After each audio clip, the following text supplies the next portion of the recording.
راسته مکتب، منبرش از درزه دهقان، چهرهش خلقی خلقی، صورتش خلقی خلقی، سفرهش خلقی خلقی، رهبر از جوش مردم، از دل و جان و جگرها. با صدایش سخت عادت کردیم، همچو با زنگوله دولت، همچو با زنگوله ملت، همچو با زنگوله مکتب. چون که در رویش روی ملت را هم میبینیم، چون که در رویش روی ملت را هم میبینیم، نور ملت را هم میبینیم. چون که از پیشانه پهنش همه خوانیم ما خط تقدیر ملت را. شاهراهش چار جانب تخت و هموار، از دوشنبه تا بدخشان، از دیار صبح تا ختلان. در کف دستش همه تازند، در کف دستش همه رانند، موج ماشین فوج ماشین. پایگاه دولتش را کرده کفشر، بستکار نقب انزاق، بستکار نقب شرشر، بستکار نقب شهرستان، بستکار چهارمغزک، بستکار گیس روغن، همچو آهن، همچو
شام بخیر در پایتخت جمهوری تاجیکستان. امروز جمعه 23 می در دوشنبه ساعت 19 ما شامی بوکسی بین المللی رولف IBA.PRO 6 را آغاز می نماییم. سلام علیکم مهمانان عزیز و خوش آمده به کسری شنواری آبی و تنیس. Добрый вечер. Добрый вечер в столице гостеприимной республики Таджикистан. Сегодня пятница, 23 мая 2025 года. В Душанбе 19 часов, и мы начинаем шестое международное событие IBA.PRO. Рольф. IBA.PRO 6. Событие организовано промоутерской компанией IB Challenger и промоутерской компанией «Союз» при поддержке Федерации бокса Республики Таджикистан и проходит под эгидой Международной ассоциации бокса IBA, президент IBA Умар Назарович Кремлев. Уважаемые гости и зрители, нас ожидает 6 поединков. Боксеры из Казахстана, Камеруна, Кыргызской Республики, Люксембурга, Российской Федерации, Филиппин и Республики Таджикистан выйдут на этот ринг в поисках новых побед и титулов. Давлат Болтаев, Республика Таджикистан против Сержа Amougou из Камеруна в бою за титул интерконтинентального чемпиона по версии IBA.PRO.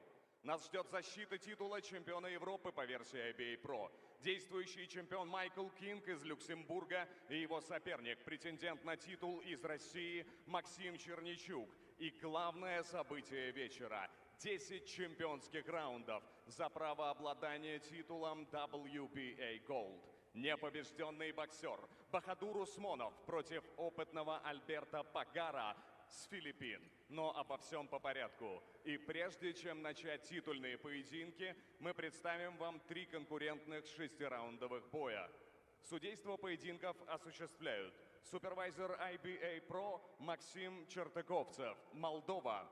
Судьи и рефери Алишер Алтаев, Казахстан. Валерий Пастухов, Молдова. Баграт Авоян, Армения. И Мансур Мухиддинов, Республика Таджикистан. Врач у ринга Юнус Шарипов, судья-хронометрист Ниязиддин Мирбабаев. Уважаемые гости и зрители, располагайтесь удобно и добро пожаловать на международный вечер бокса «Рольф» IBA.PRO 6. Мы открываем наш вечер поединком боксеров из Российской Федерации и Кыргызской Республики. В распоряжении соперников 6 трехминутных раундов. Бой пройдет в полусредней весовой категории. Это классика жанра. Дебют яркого олимпийского боксера против состоявшегося профессионала. Время пригласить соперников. Приветствуйте первым. В черный угол ринга выходит боксер из Кыргызской Республики. Встречайте, Faryozbek Khakimov.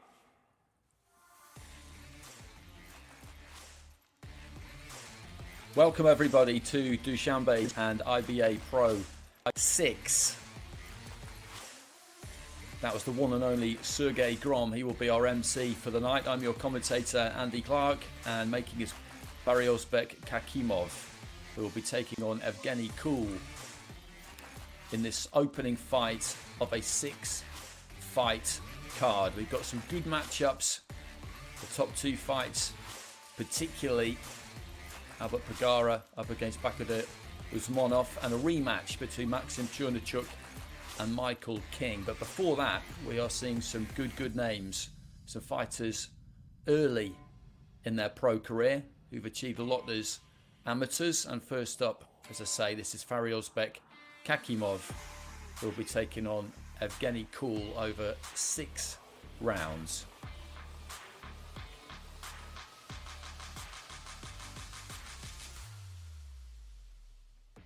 Боксер золотого угла ринга прибыл боксировать из златоглавой Москвы. Встречайте, Евгений Kool!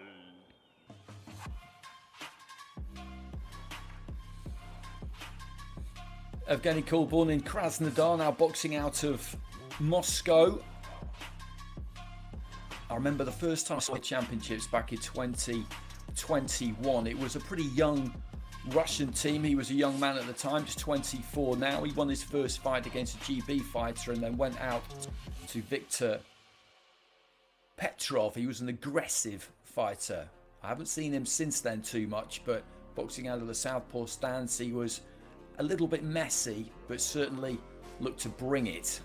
He boxed in this year's Great Silk Way tournament, had a good run there before losing to Nabi Iskandarov. and this is a professional debut for him, boxing out of that gold corner.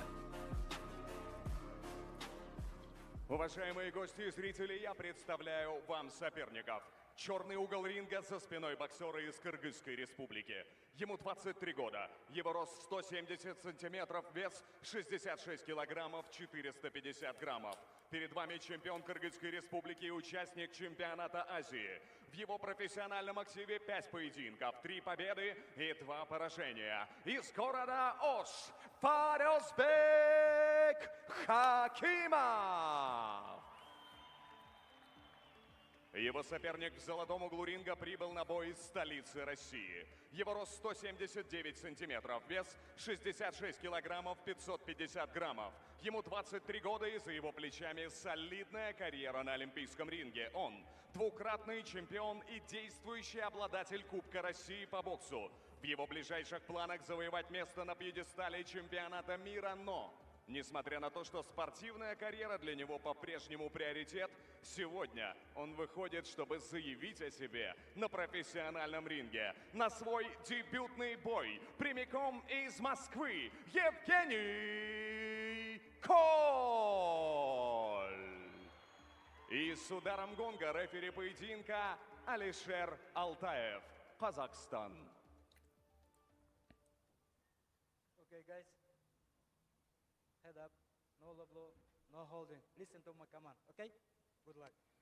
Alishir Altayev, the referee, boxing out of the gold corner in those white and gold shorts, is Evgeny Kool up against Faryozbek Khakimov of Kyrgyzstan. 3 fights, 3 wins rather, 2 defeats so far for Khakimov. Difficult to take too much from that record because the opponents have been very limited in terms of their experience. He won his first 3. They were all at the Olympic Arena in Andijan in Uzbekistan. And then he's lost his last couple, both by majority decision. One in Grozny, one in Ekaterinburg. And you see Kool there set up in the southpaw stance. Good left hand there. Did seem to land. Something seemed to land. Khakimov went down. The referee was very quick to say no, knockdown. So it could maybe have been a tangle of feet. A left hand was thrown. It was difficult to see exactly how clean it might have got through, but the referee, right on the spot, was very swift in declaring no knockdown.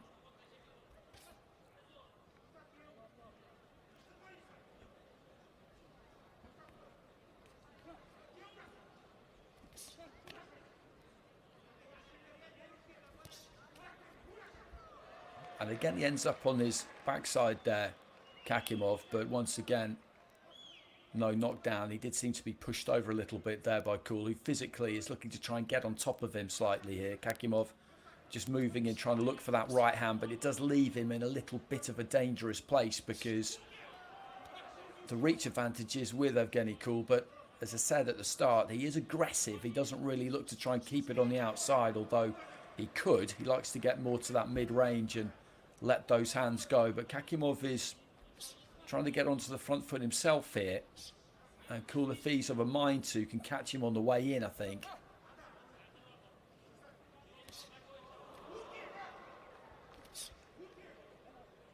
Trying to shoot that left hand straight down the middle off the back of the jab there, Evgeny Kool. They're scheduled for 6. Looking for a big expansive uppercut on the inside there. Kool didn't miss by all that much. Just before that, got through with a short right hook. And really, when he throws that lead hand most of the time, Kool, it's just to try and measure for his left. Every now and again he puts a little bit more heat on the jab, but not often.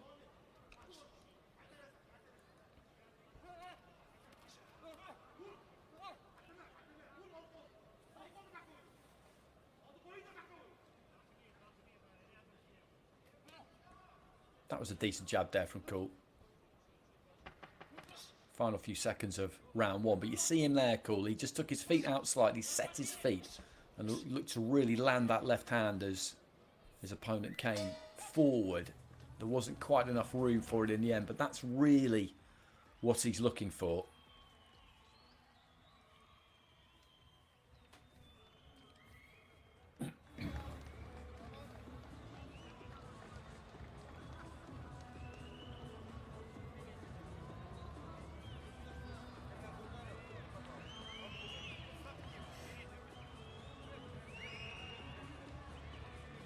Well, that's a left-hand landing. I don't know if we'll get a look at the first time that he ended up on the canvas.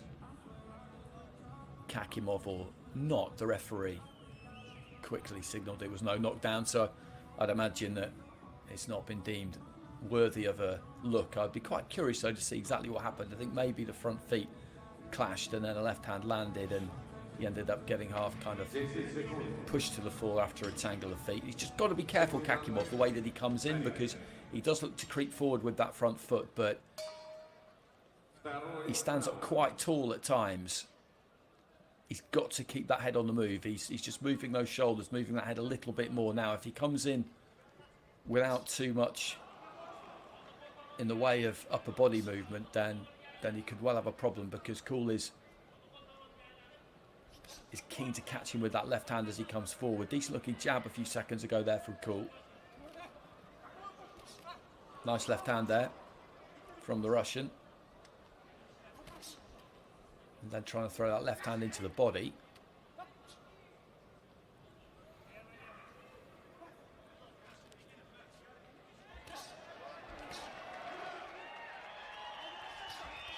Khakimov letting go with the left hand, but didn't really manage to land it. And these two just setting their feet a little bit more here now. And Kool will like this. Looks for that left hand, that uppercut up the middle. And I think he feels that he might have made a little bit of an impression there on Khakimov, because he was quickly after him.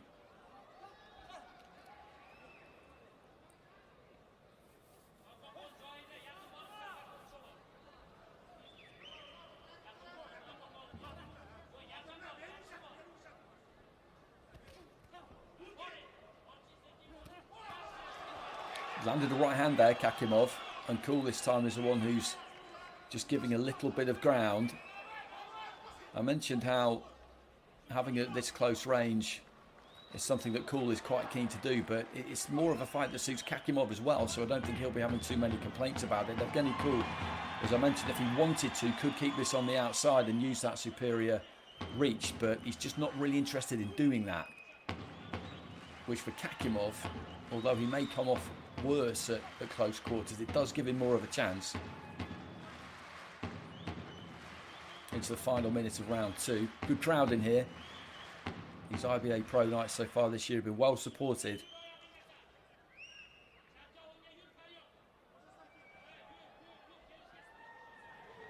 And there's some home fighters on the card tonight as well. We've got one coming up in the next fight. Akmal Ubaidov, boxing out of right here in Dushanbe.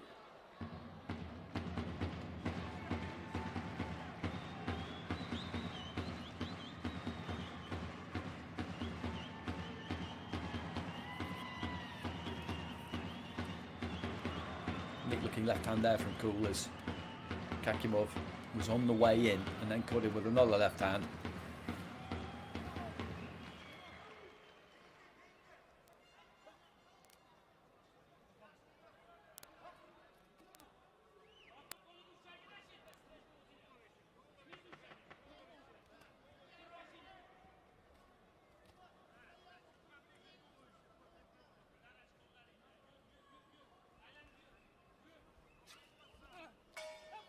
There goes the bell at the end of the second. And it's been a decent fight this so far. It's been quite a high pace right from the very, very start, and particularly in that second round. Towards the middle stages of it, the pair of them look to set their feet and let their hands go. I think the 4 rounds that we've got remaining here should be pretty entertaining. And you can see he's heaving the air in there in between rounds. Khakimov. And swell out just below that left eye. Short left hand there from Kool, and that's not a bad example. That's not the kind of punch that he's looked to throw loads. That's the right hand that got through there from Khakimov, followed by another right hand. And it was after that that Kool just backed off a little bit. He's looked for that uppercut with the left hand, trying to bring Khakimov onto it quite a few times. That short stabbing straighter left hand, he hasn't thrown as much, but probably is a more percentage shot, because as you saw with the second one there, the first one they showed hit him flush in the face. The second one caught him around about the neck. I think he's much more likely to land with it throwing that straightish left hand than he is with the uppercut. So into the third.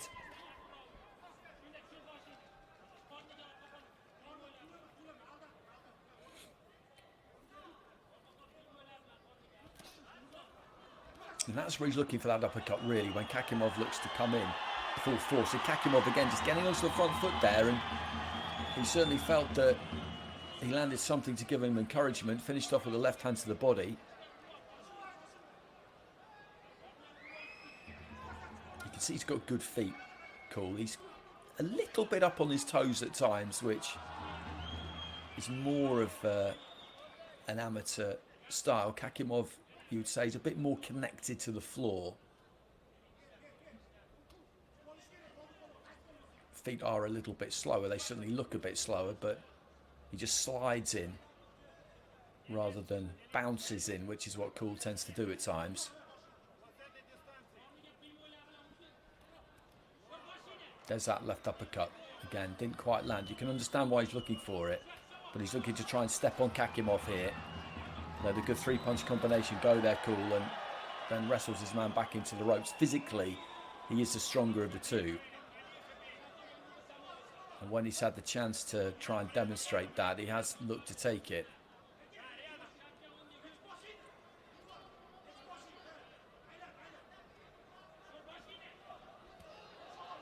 Just caught on the ropes there, Khakimov, but did a good job of keeping that head on the move. But again there, Kool just pushing him into the ropes. As we get into the second half of the fight, I think Khakimov will begin to really feel this physically. Kool trying to let his hands go. Final minute of round 3, and you just get the feeling that he's beginning to get to Khakimov here, Evgeny Kool, and that could well get worse for Khakimov as the fight wears on.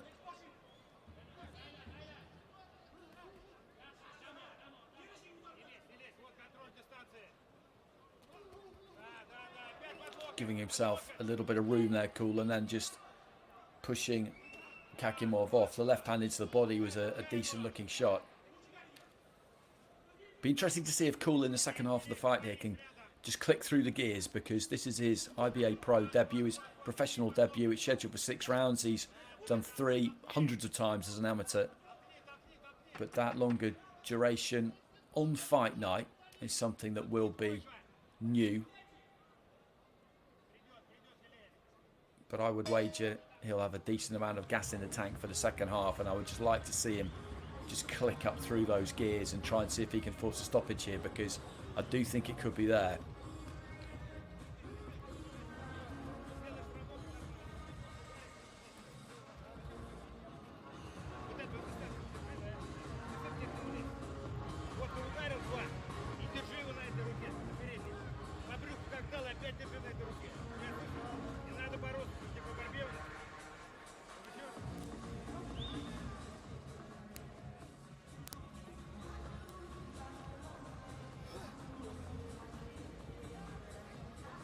That was a good right hand.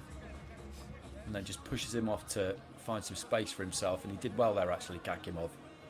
Just to slide off to his right. But he landed some good shots in that third round, Evgeny Kool, and in the later stages. And again there, off the back of the combination, just shoves him through the ropes, really.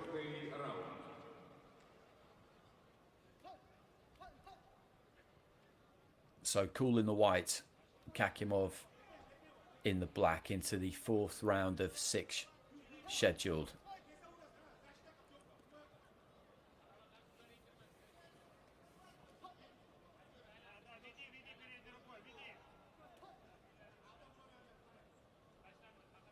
I want to say click through the gears. I don't mean that Kool needs to go absolutely crazy. He can start the round in a nice considered fashion like he is here, but as the round goes on, be good to see him just look to try and keep that pressure on, increase that pressure as he is there, because I think in the second half of the round, Khakimov will feel it. Again, just moves in behind that lead hand, behind the jab hand with that left, but shut down his own space a little bit. That was better in terms of the distance.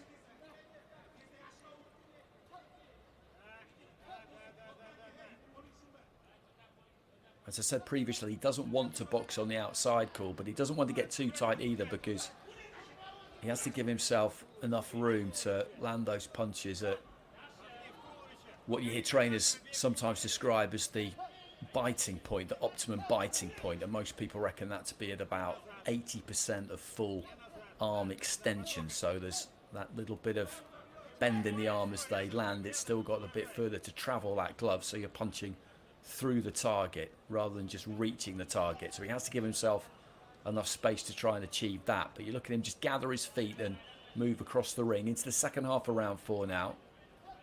And Khakimov's done a pretty decent job in this round so far of staying out of trouble. Looks to try and rake off an uppercut on the ropes there. That's a good jab.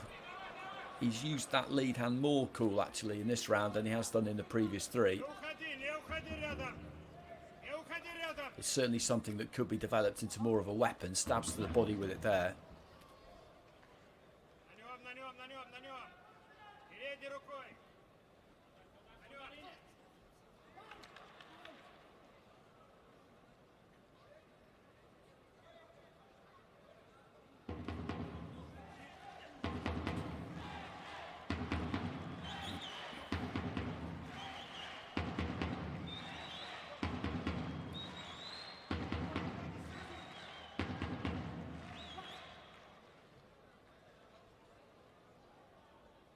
Brief interruption there. Couldn't see exactly what that was about. Maybe just a bit of trimming off of the tape around the wrist of the gloves, but it gave each one of them a little bit of time to rest before the final few seconds of round 4.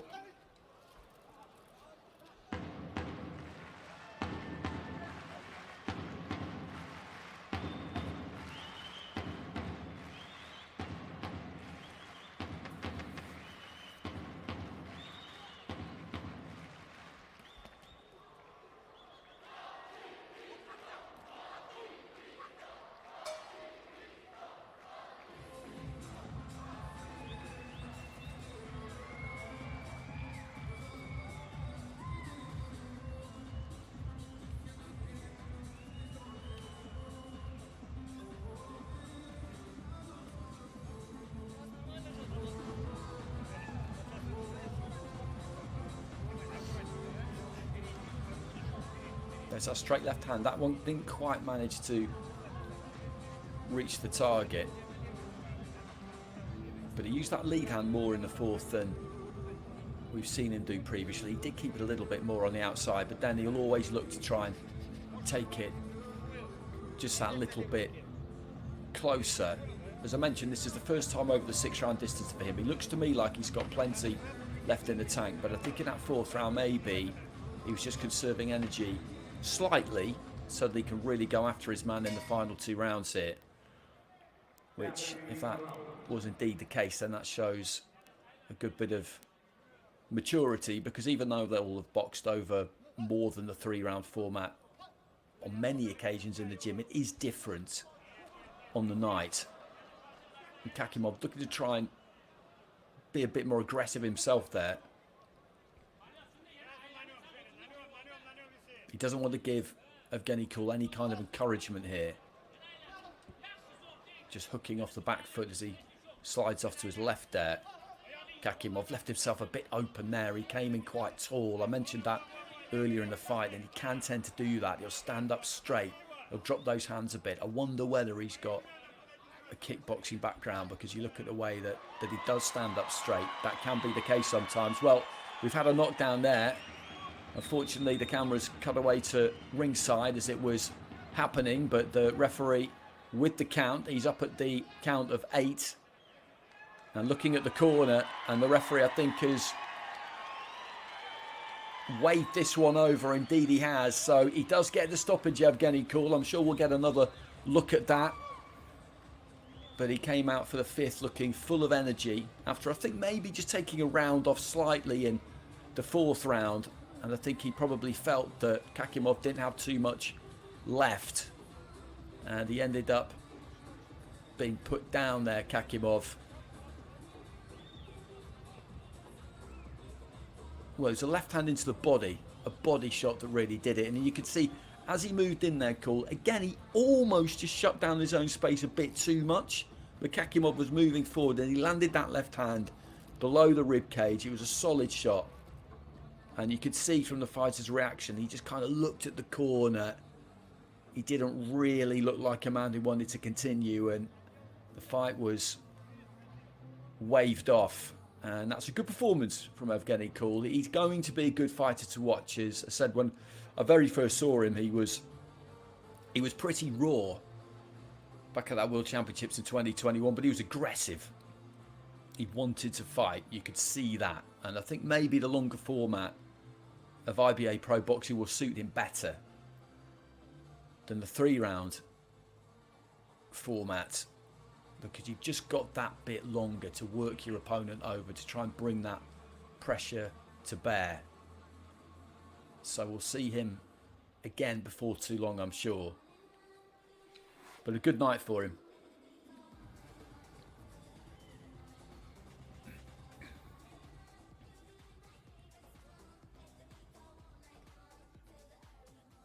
Уважаемые гости, все произошло на ваших глазах. На первой минуте 10-й секунде 5-го раунда техническим нокаутом свою первую победу на профессиональном ринге одержал Евгений Kool.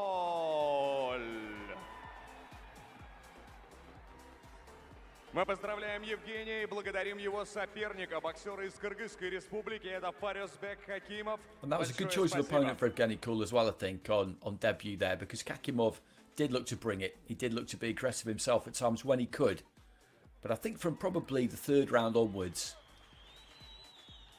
he was feeling the pressure, he was feeling the heat, and Kool got through with some good crunching punches, body and head. And he was always just keeping that tempo high, keeping that pressure up. And it was interesting in that 4th to see him use that lead hand a bit more. I think if he can just develop that jab a bit more and do it any which way, if you like, that's what fighters are always looking to do, is looking to have that armory whereby there's a number of methods they can employ. But he looks to try and let that left hand go. There's a good looking jab there again. Catches a right hand there. He is going to get hit because of the style that he's got, but he is tall, he's got a good reach on him. Just develop that jab a little bit more, not use it quite so much as a rangefinder for that left hand, and then you can see when he gets in tight, he can be effective. So plenty to like about him. Next up we have got a home fighter, Akmal Ubaidov, boxing out of right here in Dushanbe 5, and owes a professional one fight in IBA.PRO and a much decorated amateur. He's up against Yerzhan Zalilov, Kazakhstan. В 2022 году компания заняла 46-е место, эксперт 400 крупнейших компаний России 2022 года, 87-е место. Рольф признан лидером автомобильного ритейла страны.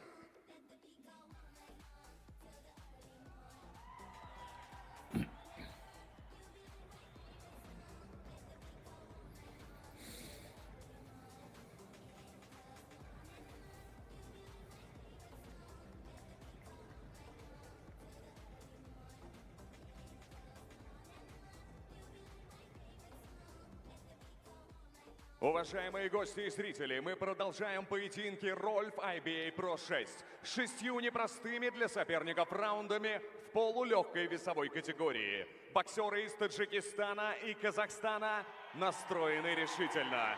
Уважаемые гости, вас и просить не нужно, мы встретим их как следует.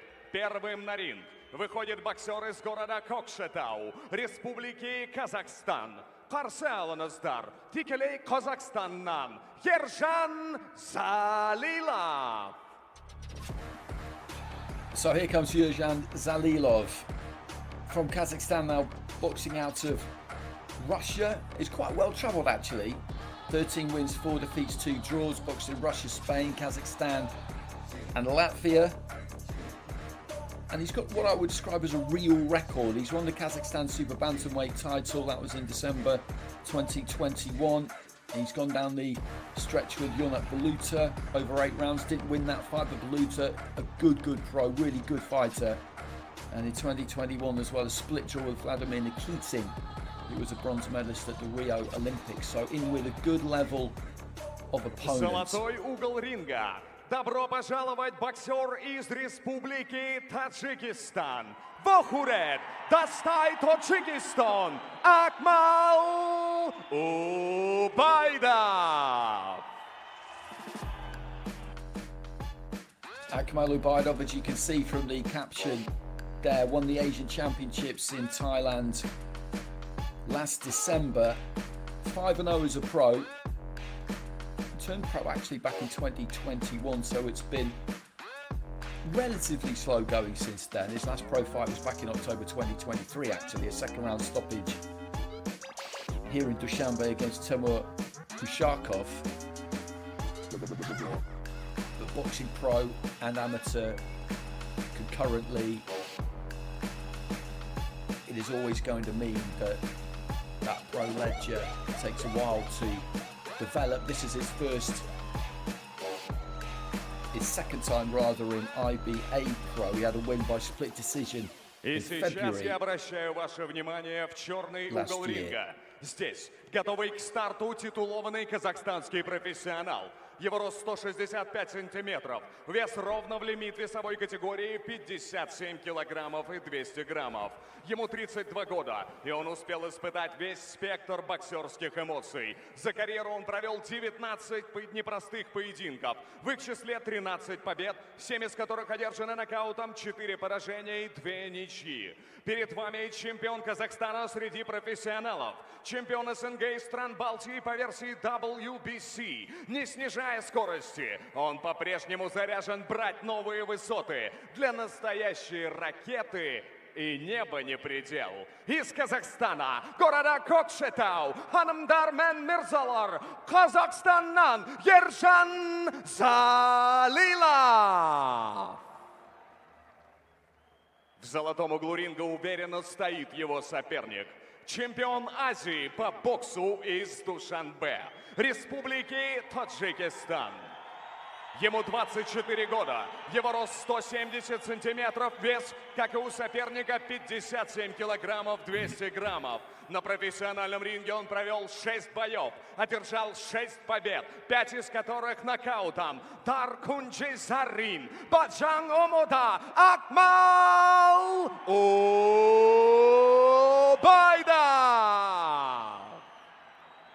И с ударом гонга рефери этого поединка Баграт Авоян, Армения.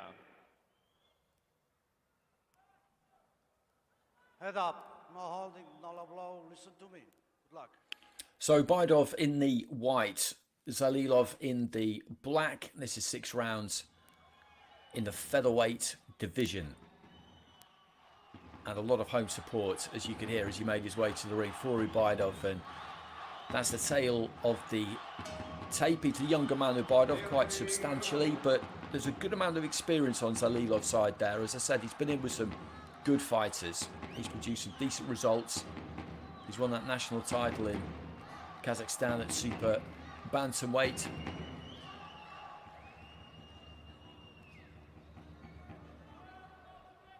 So he's certainly not going to be intimidated in any way by the task he has on his hands here. He's the away corner fighter and he understands what comes with that. He's been in that role a good few times. Both of these two orthodox fighters, a flashing left hand there. He didn't land, but you can hear the reaction he got from the crowd. Just dipped his knees there and then threw the right hand into the body. Ubaidov plants his feet quite wide.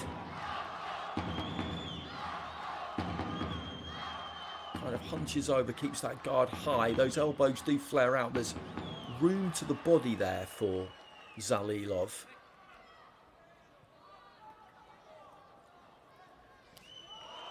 Zalilov looking to cover up himself there. You look at that guard that he's got, the elbows reaching down almost to the top of the belt line, so he just needs to drop those elbows in a little bit, and he's got that torso covered. Looks for a big smearing right hand over the top there, doesn't quite manage to land it.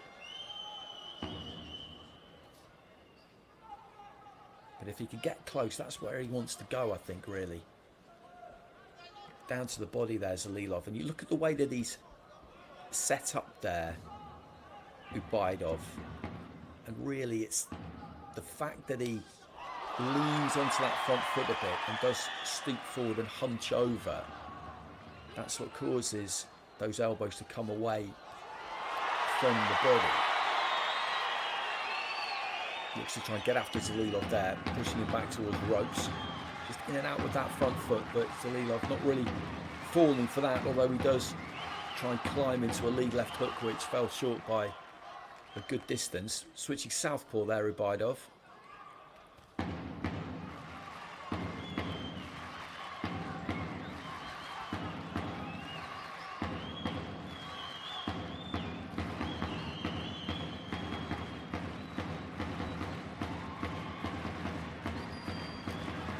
Steps in and looks for the left hand into the body there, Ubaidov. And again, another big roar from the crowd. Zalilov was pinned in the corner to an extent there, but I don't think he was in any real trouble.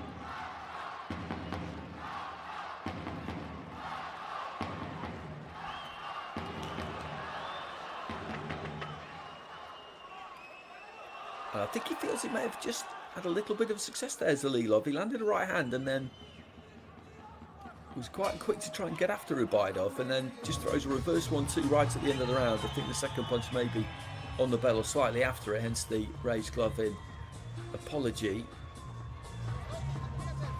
Decent finish to the round there from Zalilov. Ubaidov, up until that point, was stalking, looking to try and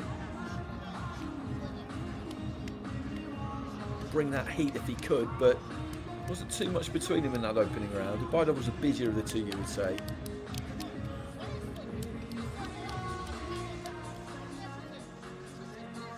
But he's got a good, compact, solid look to him there, and that's a good example. He's just able to drop that left hand in, that left elbow in, and protect himself against the body shot. He did it there with the right hand, having just pulled off with his chin just tucked in nicely behind his shoulder and stay out of the way. So Zalilov he's an accomplished fighter. You can see that. He absolutely knows what he's doing, and towards the end of the round there, he just gave a bit more back offensively as well.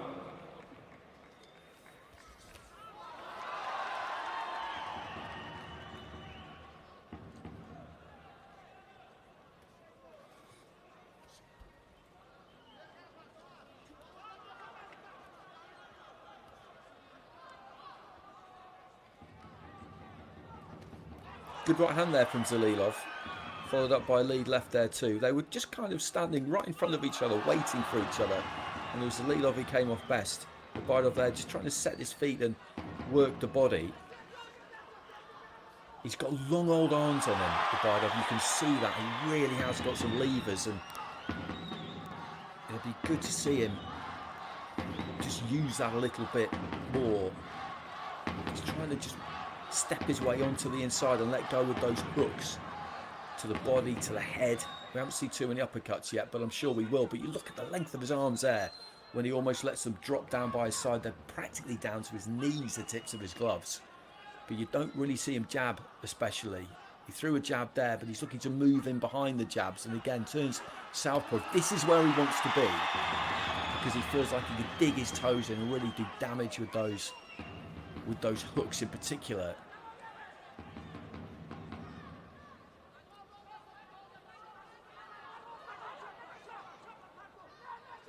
Physically, he's got some real tools, Ubaidov, because you look at the width of that back there, he is strong. And he's looking to try and just get on top of Zalilov a bit here. He's got to keep that shape. Left hand into the body there with a good shot from Ubaidov. And again, I think that second one was maybe caught by the elbow. I don't think the first one was.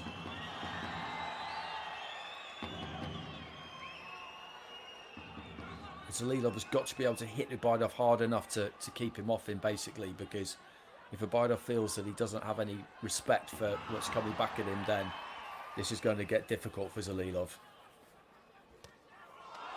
And again, he dips his knees and looks to really hurl that right hand into the body.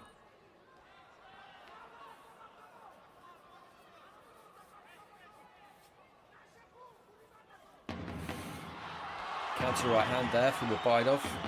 Zalilov, I think, just managed to take the sting off it, but he's had a good round here so far, the home fighter.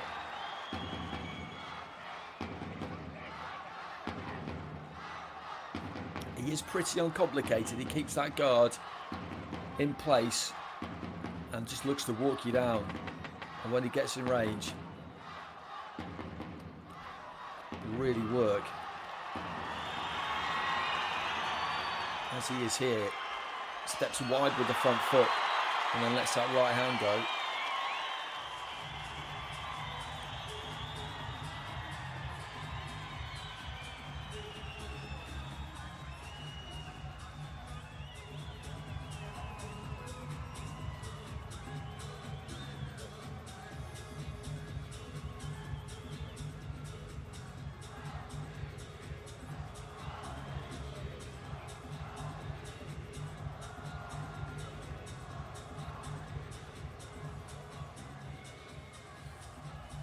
And that's where he wants it, Ubaidov, absolutely there. Just gets his man back to the ropes.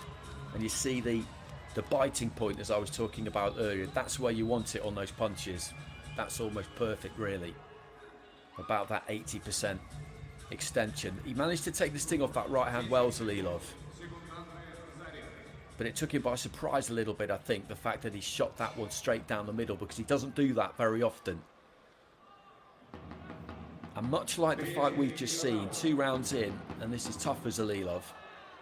As I mentioned, though, he is a well-drilled fighter. He absolutely knows what he's doing. He's got some shape and some discipline to him. But if Ubaidov can just continue to bring this heat, then I think there is a stoppage there for him. He's physically very strong. Looking to throw that jab there, Zalilov. And as I said, he has got to be able to put a little bit of doubt in the mind here of Ubaidov as he's moving forward. He's got to give him something to think about, something to respect, because otherwise he's just going to look to walk through him. And that's better from Zalilov. He knows it. He knows exactly what's going on here. He can't just tuck up and look to try and get through the rest of the fight that way. He's got to fight in bursts at times and look to land what he can.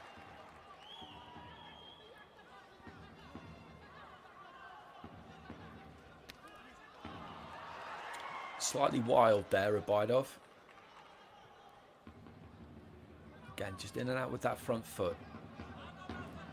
Zalilov doing a good job here, midway stage of round 3, not been caught with too much in this round so far.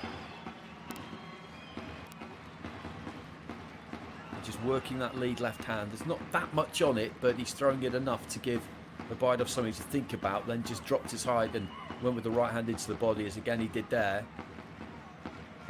He stayed off those ropes for the most part. Left hand there from Ubaidov. This isn't where he wants to be here, but that was a decent counter right hand. Off the back of a left to the body from Ubaidov into the final minute of round 3. Goes southpaw again here, Ubaidov. Has looked pretty effective out of either stance. Clubbing left hand there from Ubaidov, and then there's that not quite straight right hand, but straighter right hand, which just caught Zalilov as he was looking to try and pull back out of range. Again, those are the eye-catching punches that have been landed during the course of the round, but Zalilov hasn't taken too much in round 3.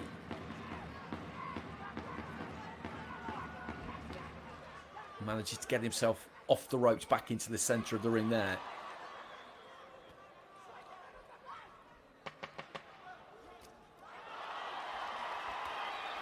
Left into the body there from Ubaidov. Got caught by a couple there from Zalilov, who negotiated that final exchange of the round pretty well. So halfway through this one, scheduled for 6. Again, it's a good fight to watch. We've got a man in the ascendancy boxing out of the gold corner. That's him, the home fighter, Akmal Ubaidov, Asian champion. The title he picked up at the end of last year, undefeated as a professional and in IBA.PRO.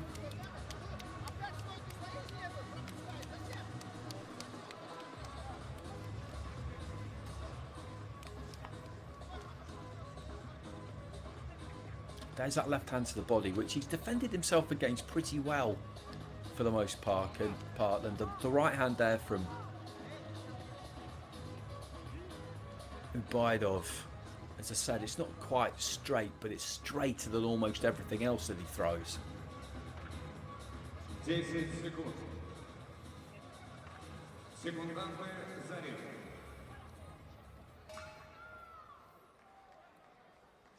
Четвертый раунд.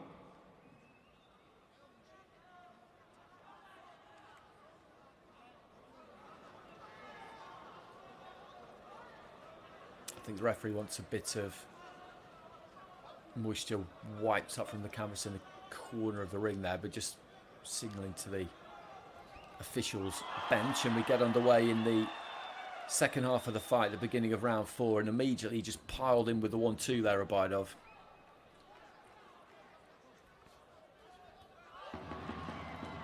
He steps in behind the right uppercut, which I think landed probably to the body, or maybe into the forearms. He's holding the centre of the ring here. Zalilov, not looking to try and retreat. Left-handed to the body from Zalilov is decent.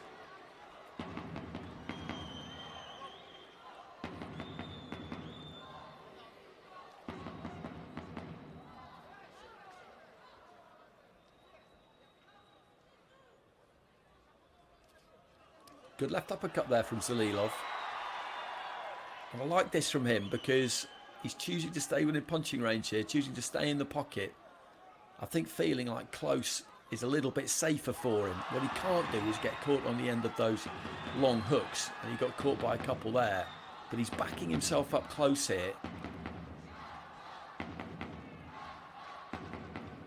There's our long right hand again. It almost caught him.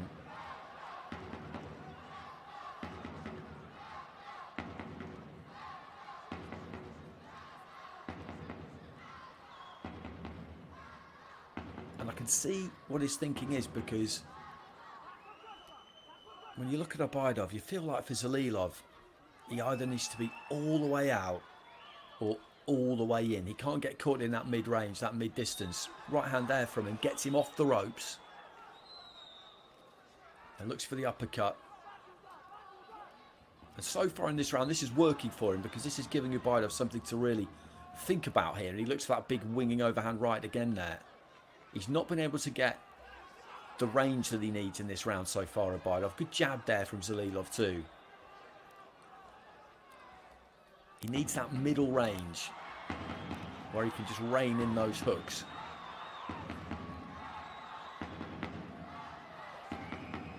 Too tight, and the length of those levers works against him.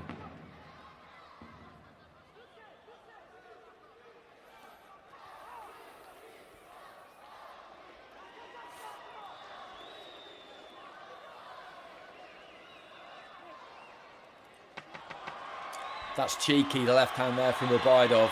I think the call to break there or to stop boxing had been given by the referee. And he caught Zalilov with a left hand, and he's just having a conversation with him now. And if he makes the judgment that that was late, then he should give him some time to recover here, and Zalilov should take it. He should absolutely take it. Fighters don't often. You could tell that it did register with him, because the dangerous thing about getting caught by a punch late like that is if the referee is given the instruction to stop boxing and you stop boxing, then you relax. And then you get hit with something and you're not braced for it. And you can see there he's not braced for it, Zalilov. And the referee there, I think, should take a point here. He should take a point here, because that was careless. And quite simply against the rules. He can be given up to 5 minutes to recover here Zalilov. I think the referee will have decided that this was an unintentional late blow, so an accidental foul, if you like, much like a low blow. And in that scenario, you can be given 5 minutes to recover. If he doesn't feel at the end of 5 minutes like he's in any fit condition to continue, Zalilov, then the referee has got a decision to make. Ultimately, he will have to decide whether he feels that he believes Zalilov or not. And if he decides that he does believe him and that that punch, that late punch, has taken too much away from him, then it will be a win by disqualification for Zalilov. But very, very rarely do you see fighters either go down that route, looking to win by that route when maybe they could continue,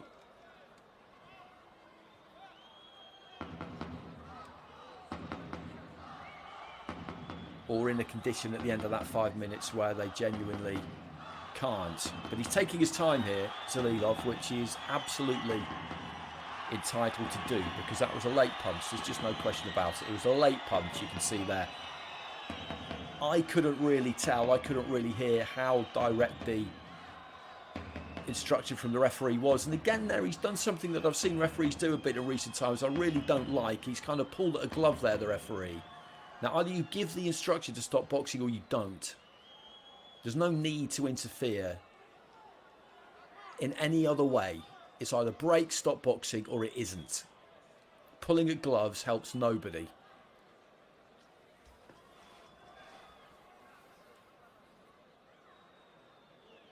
And he's just having a discussion with the officials at ringside here. Zalilov, again, you could see that he was hurt by that punch because it was late. And as I say, the really dangerous thing about it is that if you hear the instruction, the order to stop, and you stop, then you relax.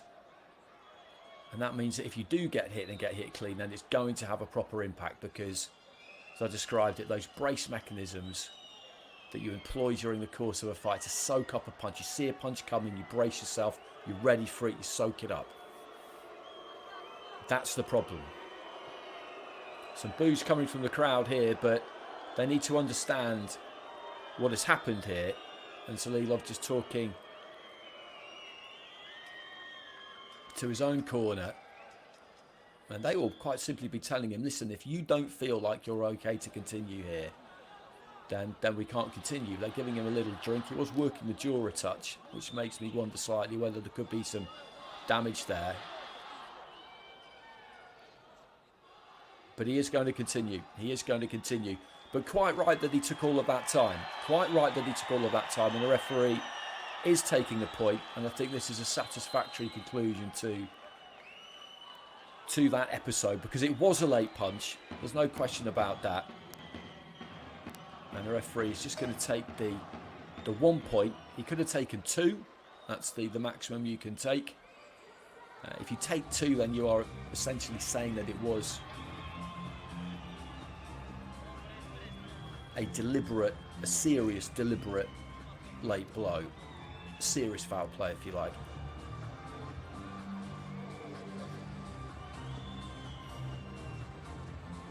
He was having a decent round there, Zalilov, as well. The big shots really had probably still come from Ubaidov, but I thought he boxed a clever fight in that 4th round, because he took it up close. He was brave, actually. But we'll have to wait and see how much that late blow was taken away from him, because you could see when it landed, the reaction he gave, that it did register. It had a serious impact.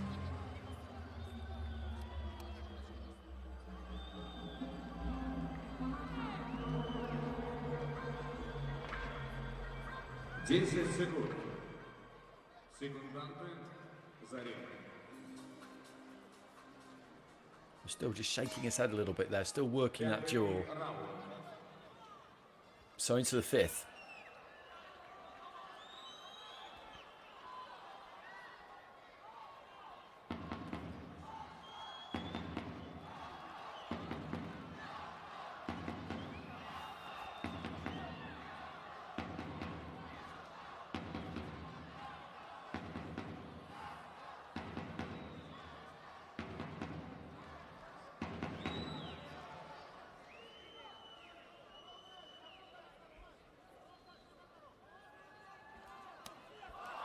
Left hand into the body there from Ubaidov.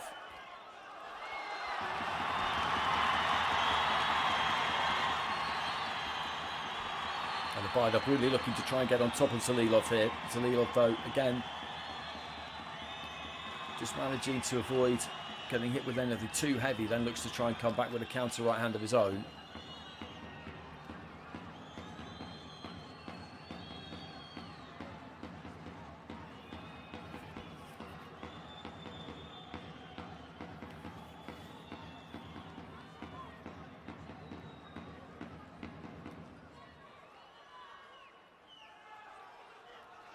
Maybe feeling that the heads came together on the inside there, Zalilov, and this is getting quite torrid for him as we enter the second half of round 5.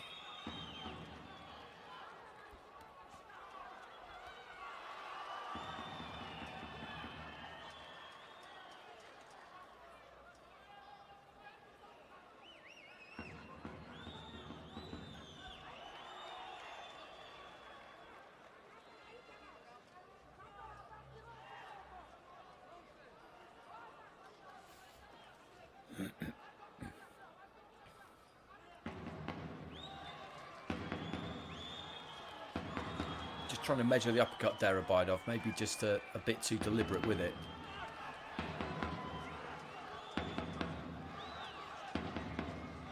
And I think possibly that lengthy delay has just knocked him slightly out of his rhythm as well. 1-2 there, just went mainly into the gloves.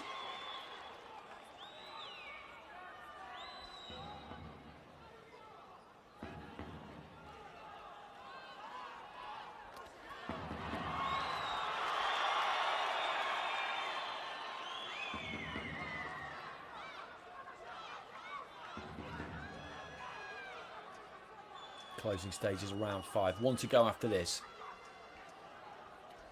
Good right hand there from Zalilov.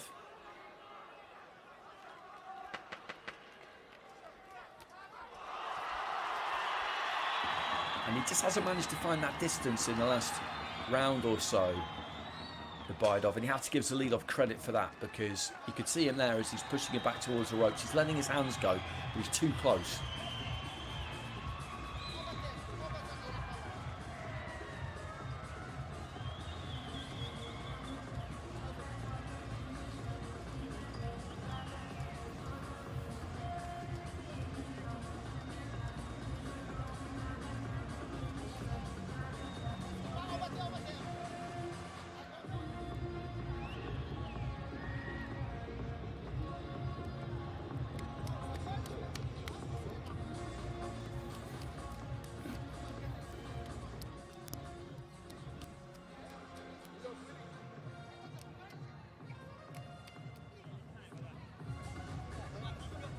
But there's Zalilov again, just doing a good job of staying out of the way of most of that artillery there from Ubaidov. So the 6th and final round coming up. And Ubaidov will be in front here, never mind the point deduction. Zalilov's played a good part in this fight, and he's landed some decent shots, but the volume and the real aggression has come from Ubaidov, and if he could just settle a little bit, then I think he could get something done in the 6th and final round. He was trying to force things a bit too much in that 5th. That is kind of his style. He gets onto the front foot, he lets his hands go, but any fighter, whatever their style, if they're that little bit too tight and they're, as I say, just trying to force things a bit too much, then it won't work. He maybe just needs to slow things down a touch. Left hand into the body there from Ubaidov was decent, as was the 1-2, and this is better. He's found a better range right from the start of round 6.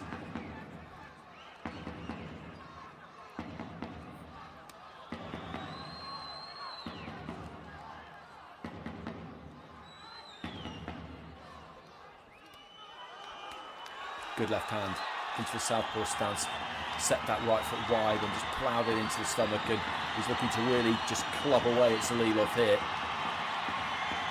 Trying to move his head, trying to get off those ropes, but it's a tough job for him. He's doing pretty well though there, just bobbing and weaving off the ropes. That's good defence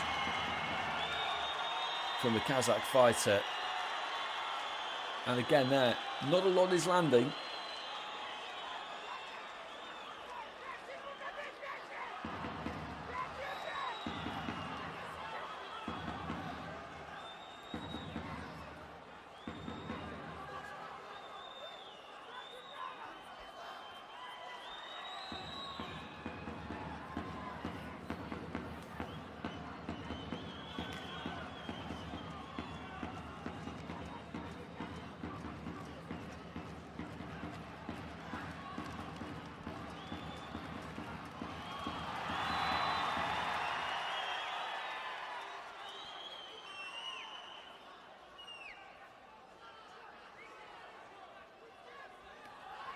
Right hand over the top there from Zalilov into the final minute of the fight.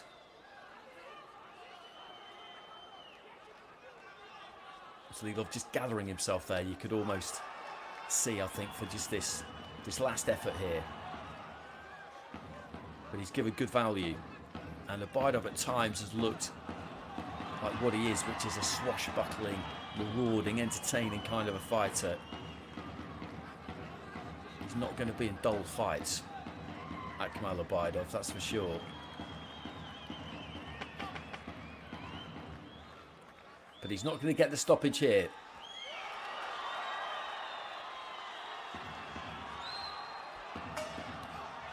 Crunching right hand lands right on the bell. A touch of gloves between the two. And a big ovation from the crowd.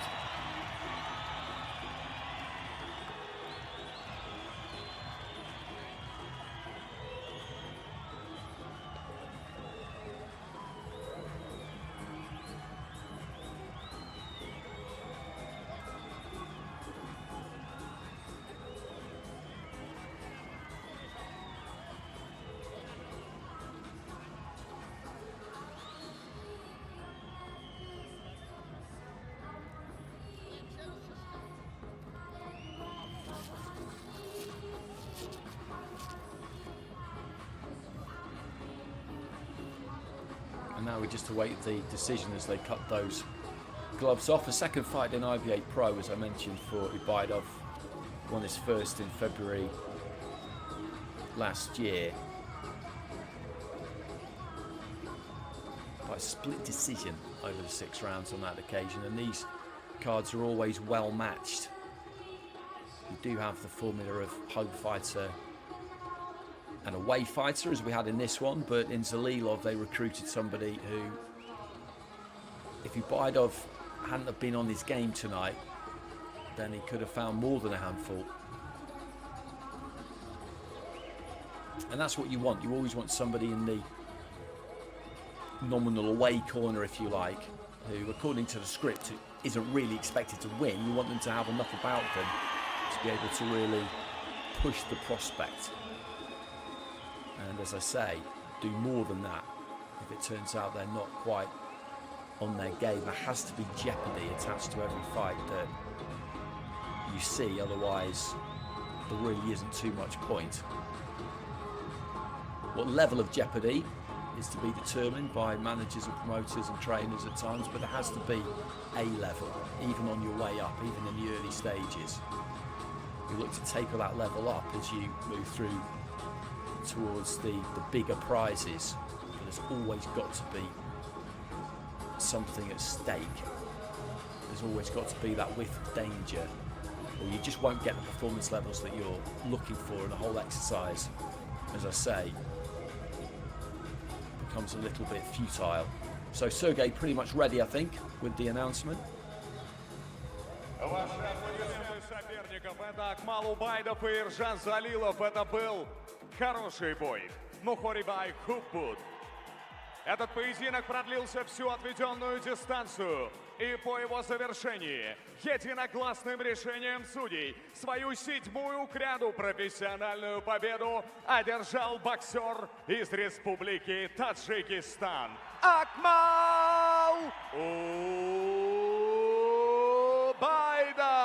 So Ubaidov with the win by unanimous decision, but he'll have learnt plenty in there tonight. I think Zalilov pushed him, and they have to make sure he doesn't land any punches after the instruction to stop boxing like he did in that 5th round, because that was almost a big problem for him.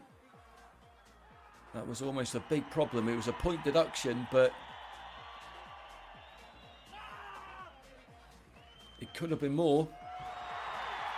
But as I said, he's a good fighter to watch. He's got plenty of support. He's not going to be in dull fights. He's the kind of guy you can get behind.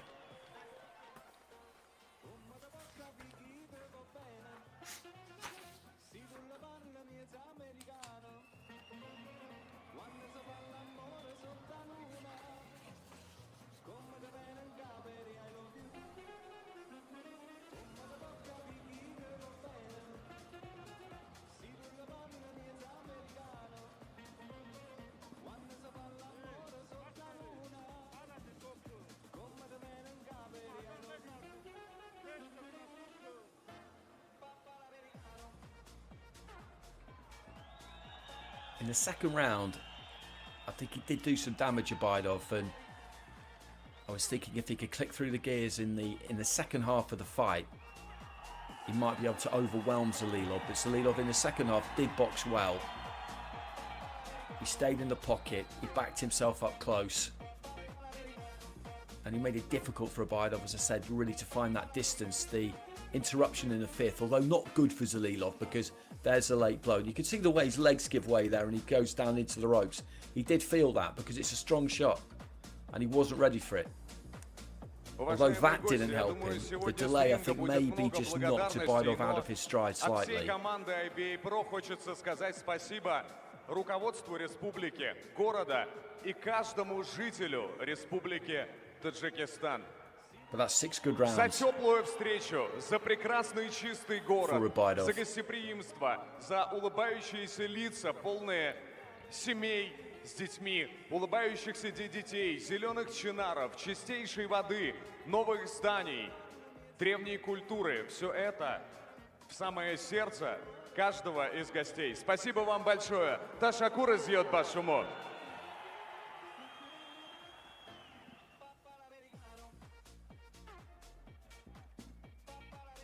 Уважаемые гости и зрители, наш следующий бой пройдет в супертяжелом весе. Скоро мы увидим 6 бескомпромиссных раундов. Опытный и опасный россиянин, вдвое старше своего амбициозного противника из Республики Узбекистан.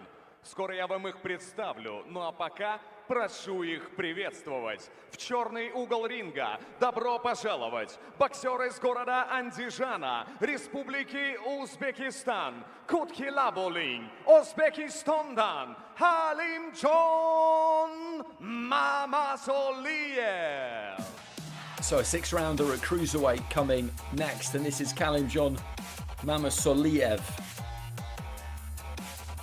And he has got quite the resume, 2024 Asian Youth Champion and World Youth Champion as well. 2-0 as a professional, just 18 years old. Won by second round knockout last September. And then in December, another win after his opponent retired after 3 rounds. So looking forward to seeing him, a really young fighter, full of promise it would appear.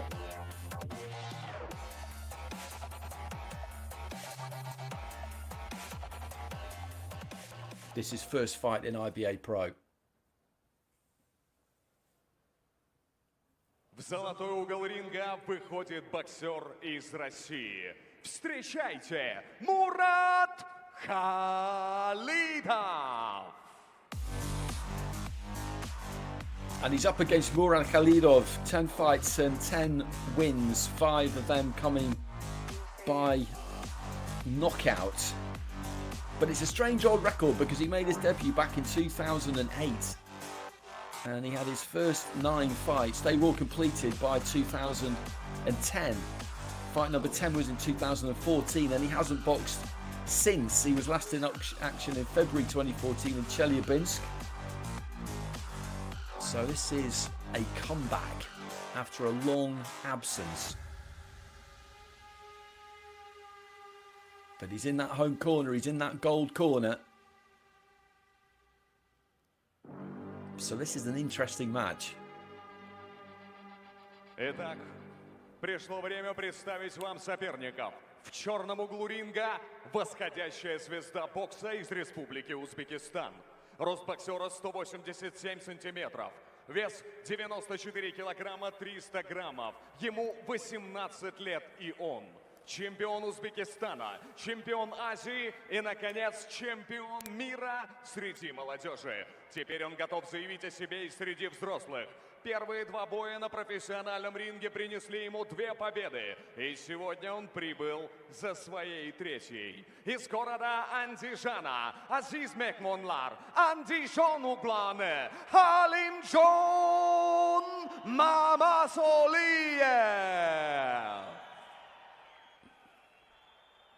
В золотом углу ринга с тяжелым ударом и тяжелым взглядом. Его опытный соперник из России. Ему 36 лет, и он видел многое. Его рост 188 сантиметров, вес 107 килограммов и 300 граммов. В его карьере несколько этапов. Он заявил о себе на Олимпийском ринге в далеком 2007-м, а затем вернулся в бокс на профессиональный ринг. Его рекорд говорит сам за себя. 10 боев и 10 побед, ровно половина из которых одержана нокаутом. Быть первым – это его образ жизни. Его называют чемпион. И дело не только в титулах. Готовый к бою из России Мурад Khalidov! Рефери этого поединка Валерий Пастухов, Молдова. So final checks for these two, and then they'll be summoned to the middle of the ring. And as I said, this really is an interesting fight because Khalidov hasn't been in a pro ring for a really long time. He's 36 years old. He's literally twice the age of his opponent here. And you look at the weights there. Mamasoliev, as a professional, you'd imagine will be boxing probably as a cruiserweight down at 94.3 kilos. He's not too far away from that limit, or maybe he'll look to grow into heavyweight, whereas Khalidov here has got 13 kilos on him, so very much in that heavyweight division, although he is carrying some spare, you can see that. So what are we going to get here? Khalidov in the white, Mamasoliev in the black. 6 rounds this is scheduled for.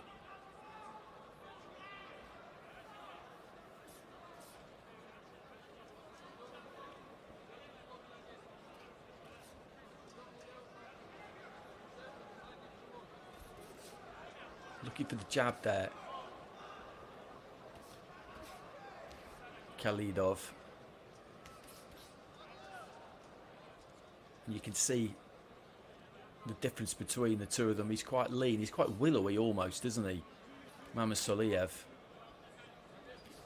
At 18, there will be plenty of weight to go on as he develops his man strength, as we describe it. Khalidov has absolutely got that. So what will be fascinating here to see will be whether Mamasoliev is capable of taking what a 36-year-old grown man is able to give him. There was a good left hand to the body there from Mamasoliev a few seconds ago.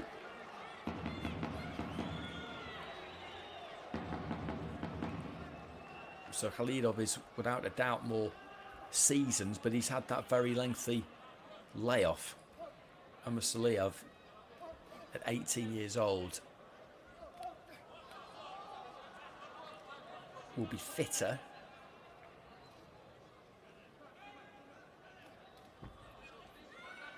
But is he able to physically soak up what is going to be sent his way?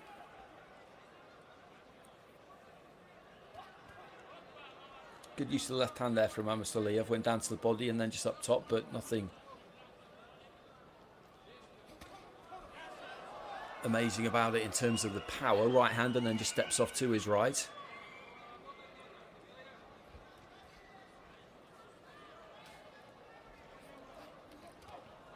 There's that left into the body again from Mamasoliev. That's worked well for him so far.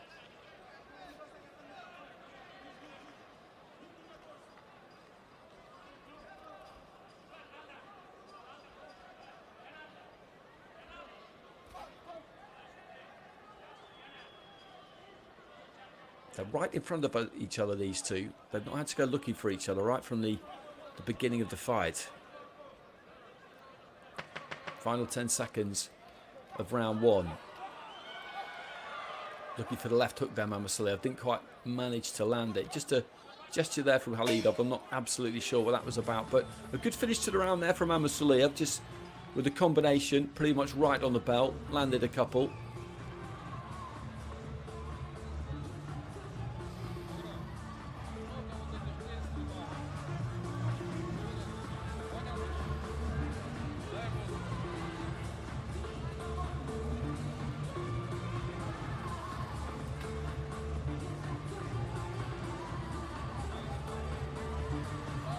round. Nobody landed anything particularly solid in that opening round. Both of them at times found the target, but didn't really punch through it. They were within or on the borderline of punching range the entire time. But nothing particularly weighty landed. Not easy to pick a winner in that opening round.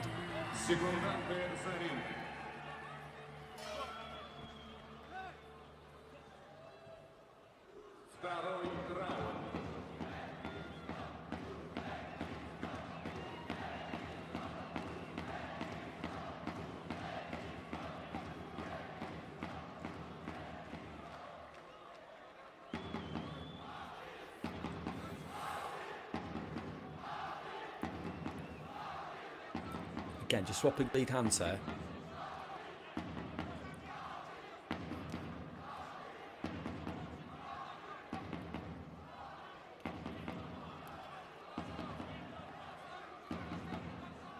Khalidov with a left hand, which just clipped the chin there of Mamasoliev.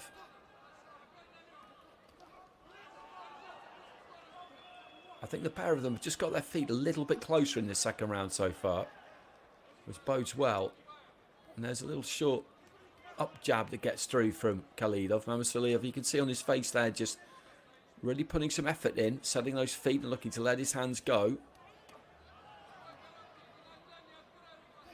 And this is different this second round. In the first round, the punches were reaching. As I said, they were touching, but they didn't have too much weight on them. This round already, the pair of them are just getting through with more heat.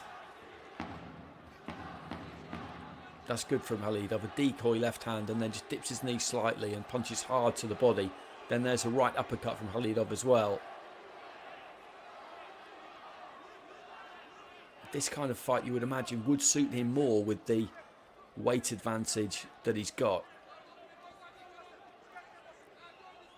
He can maybe just get on top of Mamasoliev a little bit more. Mamasoliev, if he's going to win, he's going to have to really register with Khalidov. He's going to have to hit him hard and hurt him a little bit, because he's just creeping in with that front foot there, Khalidov.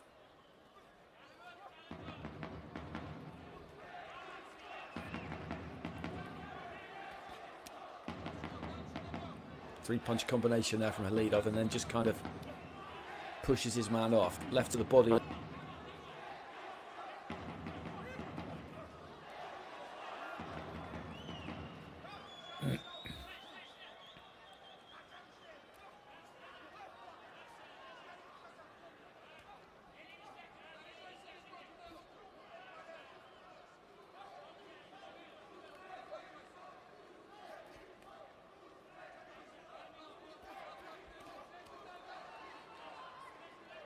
Final stages of round two.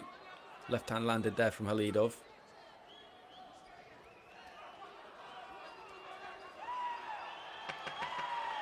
It's been a good round this. Mamasoliev has worked hard in this round. I'd say that the slightly heavier artillery has probably come from Khalidov, but again, there's not a lot in it, because Mamasoliev looking to try and finish strong there.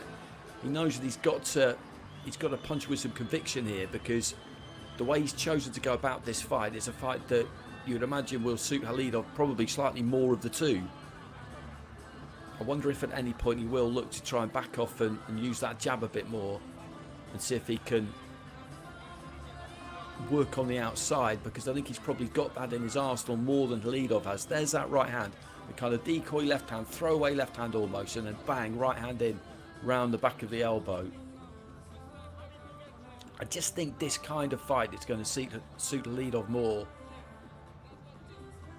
That was a good eye-catching punch from him, that right uppercut.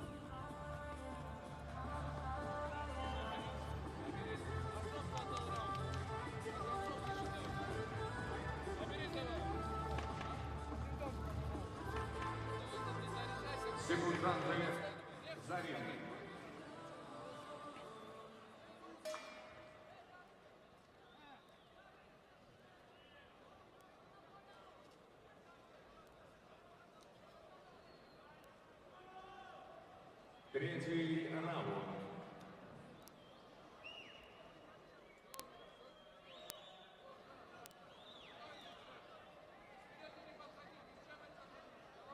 into the third.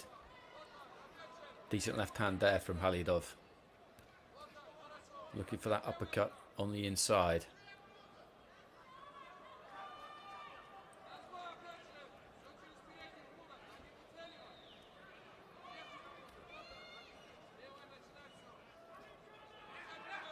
Let's go with the left there. Khalidov doesn't quite get through with it. Mamasoliev, again in this round, still punching plenty, but the weightier shots are coming from Khalidov, who just sets his feet and lets that right hand go. The final punch for a three-punch combination did seem to get him around the back of the guard. It's not that Mamasoliev isn't having any success here, because he is at times, but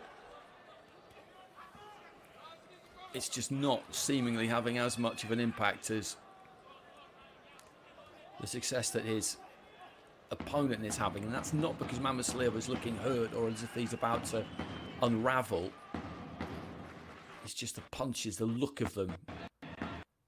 They look more solid.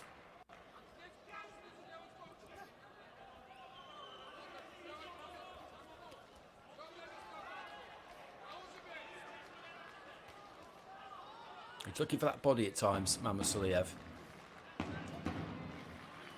Just tries to really sit down on that straight right hand. Good left hand there from Mamasoliev.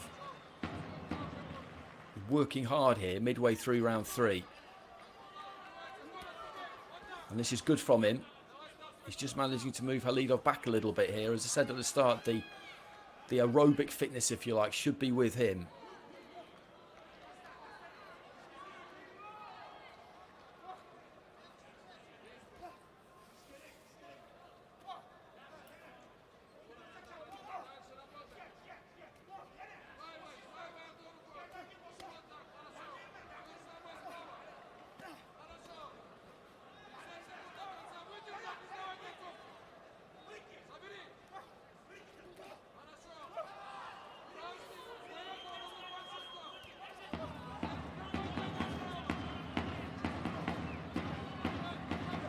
Good uppercut there from Mamasoliev. Right hand gets through as well, and he's worked really, really hard in the second and third minutes of this round.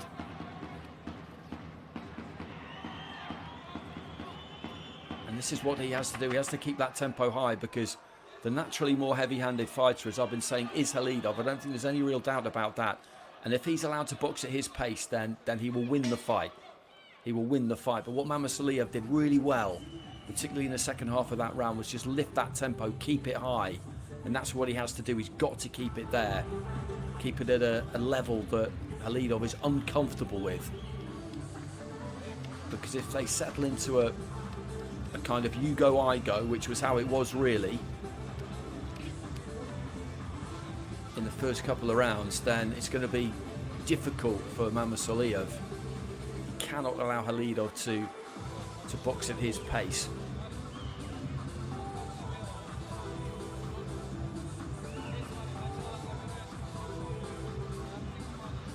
That's an example of what I was talking about.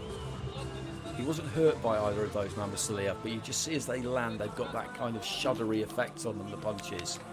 And judges at ringside notice that.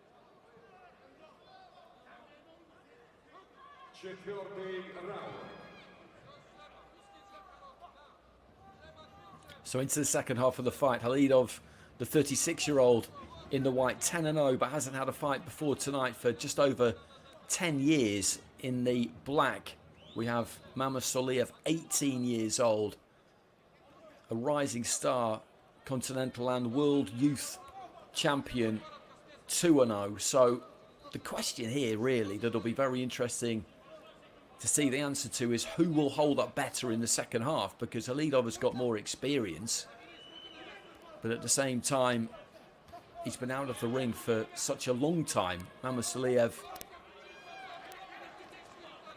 inexperienced, at anything other than the 3-round format.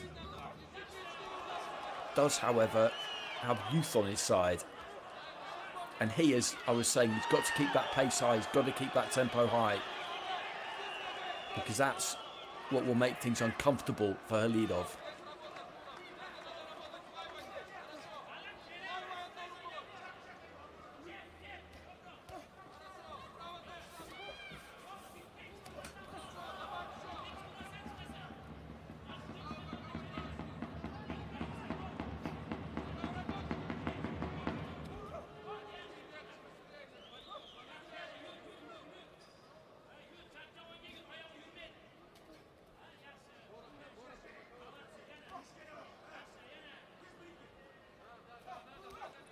For that right hand again there. Mamasoliev looking to try and just arc it over the top slightly. Khalidov just trying to inject a little bit more urgency into his own boxing, just gathering those feet, trying to cover off the movement of Mamasoliev as we head into the final minute of round 4. The Russian Khalidov just indicating to the referee there, I think that the heads might have clashed on the inside. It's a tight round, this. Heavy-ish looking right hand there from Khalidov, but Mamasoliev comes back with a 1-2.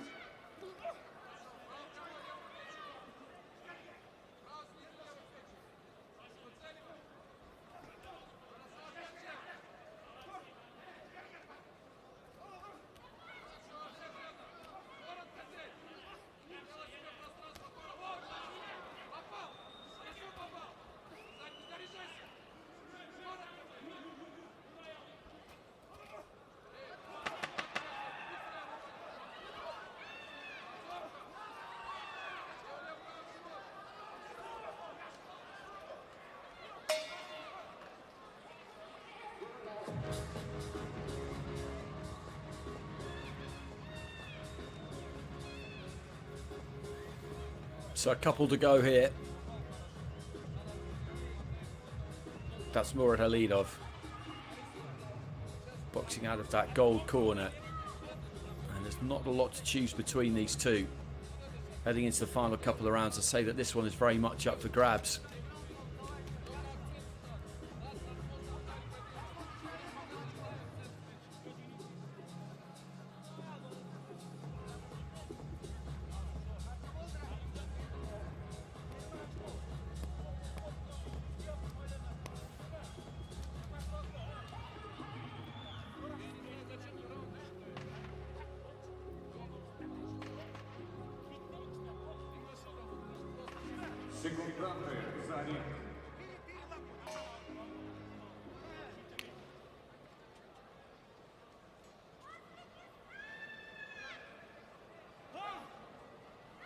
Пятый раунд.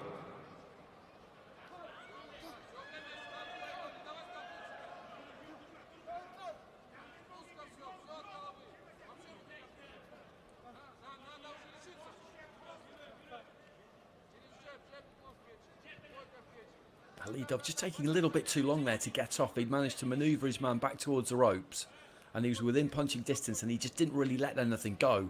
He does there, and you can see, as I've been saying, that when those punches land, even if they're half blocked, they do have an impact. That's a nice little jab there from Khalidov as well. But when he gets his man into the right position, then he's just got to let those punches go here, Khalidov. Mamasoliev will look to try and turn him as much as he can.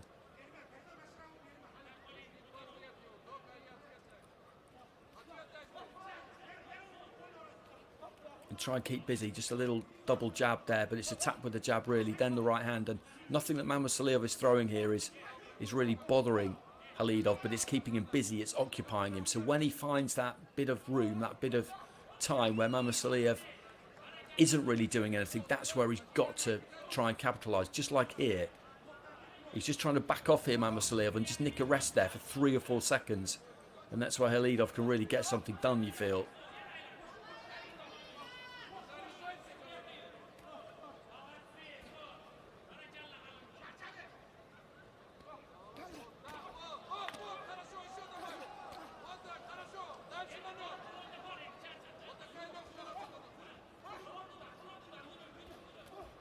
Good left hand there from Khalidov. into the final minute of round 5 here, and this has been another good match. I do like fights where when you look at the form book, it's almost impossible to take any kind of a line from it at all, and this has definitely been one of those because of the lengthy absence from the ring of Khalidov before tonight's fight.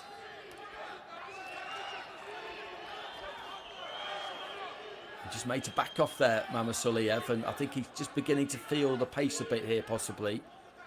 A slightly tired look about some of the shots that he's throwing. He's punching really to keep Khalidov off him, and Khalidov, with 20 seconds to go in round 5, if he can step on him here, I think could make a little bit of a dent. Mamasoliev, though, to give him credit, make sure that he's firing back with something. I don't think he's got a massive amount left here, the 18-year-old, if I'm brutally honest. It's a question, really, does Khalidov have enough to try and turn the screw? But that's a good straight right hand there from Mamasoliev right at the end of the round.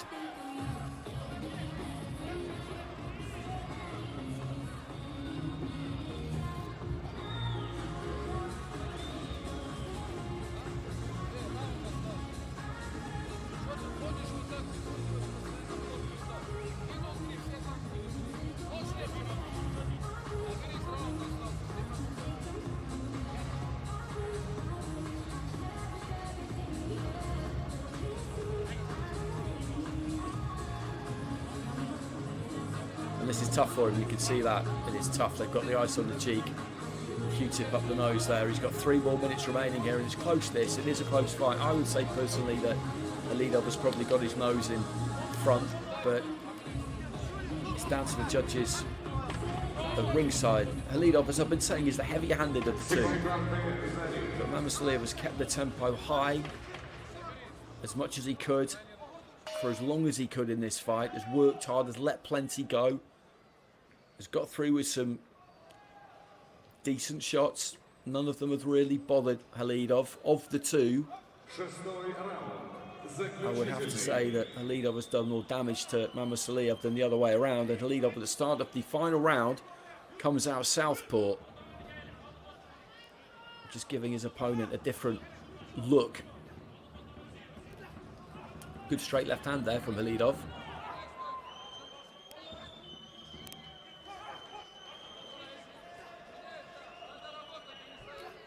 But it's been a good fight, this, whichever way it goes, and a good fight for both of them at these stages of their career. Khalidov needed something on a big card, which is what he's got, and he got through with a good, strong-looking right uppercut there a few seconds ago. Mamasoliev, at the stage he's at 2-0, at 18, to take a fight like this as well, again, just shows some ambition. It shows some courage as well. That's a decent combination there from Khalidov, and he's got the look of a man who feels like he can make an impression, I think, in this 6th and final round. And I do make him right.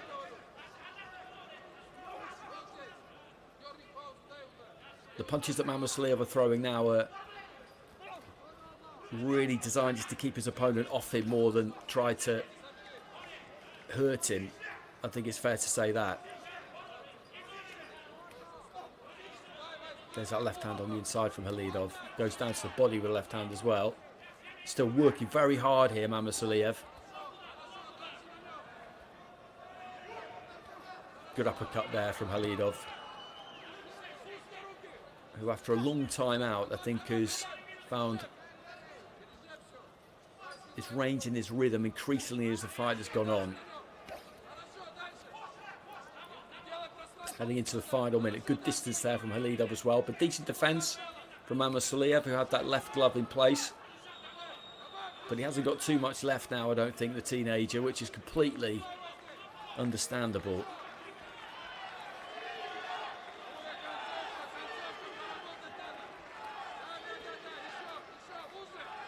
It's been a good fight. As I said, at the end of the first round, they've stood within punching range for the entire 18 minutes, really. Particularly from the start of the second round. They were maybe on the borderline in the first 3 minutes. They were finding the target, but not really punching through it. And then they both got their feet just that little bit closer. And since then, this is pretty much what we've got.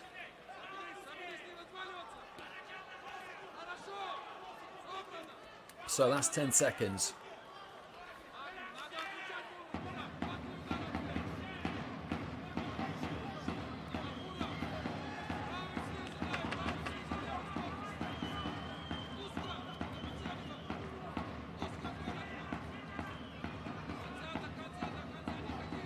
Well, there goes the bell. Good fight. Good fight. And he spreads those gloves wide there at the end of the fight, Mamasoliev. I think he'll be thankful that the final bell has come. They both worked hard in that fight, and there were close rounds. It wasn't necessarily an easy fight to score. Mamasoliev threw plenty. I don't think anything that he threw really had too much of an effect on Khalidov. Khalidov, I think, drew more of a reaction from Mamasoliev with the heavier hands and the weight that he had behind them. That would be my reading of it.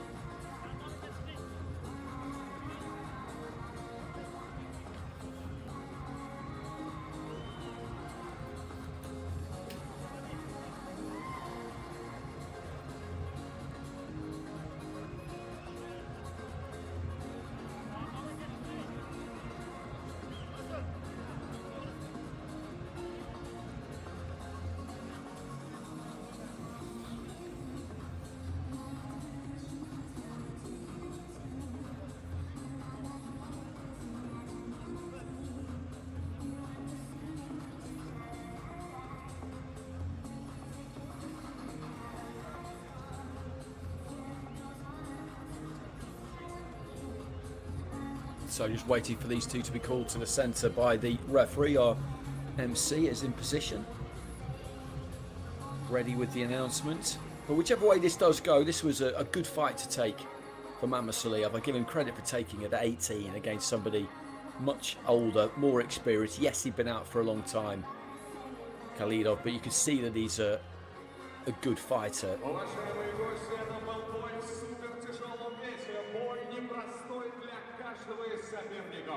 Наградите их аплодисментами на этом ринге Мурад Khalidov из России и Khalimjon Mamasoliev из Республики Узбекистан. Этот непростой бой продлился всю отведенную дистанцию, и по его завершении единогласным решением судей свою 11-ю к ряду победу одержал Murad Khalimov. So Khalidov gets it by unanimous decision, and that's the way I would have gone with it. Mamasoliev looked a bit disappointed at the announcement there. He put plenty into that fight, but it was just the heavier hands, the more authoritative punching of the heavier man. Let's not forget that. He had 13 kilos there on Mamasoliev, which is a significant amount, and that's 2 stone plus. And Mamasoliev will learn an awful lot from that. And for Khalidov, after a long time out, it must feel great to come back with a win. And I wouldn't mind seeing that again. Mamasoliev might be of a mind to see if they can run that one back. But as I said, he'll need to make up his mind what weight is he really going to box at, because he came in at 94 kilos there. You'd imagine that he probably could get down to the cruiserweight limit rather than box at heavyweight. That's not something that Khalidov could do, I don't think, having weighed in at 107. So there's a decision to be made there for Mamasoliev. But even though that's a loss on his record, it's not going to have done him any harm at all. It's going to have done him good, in fact.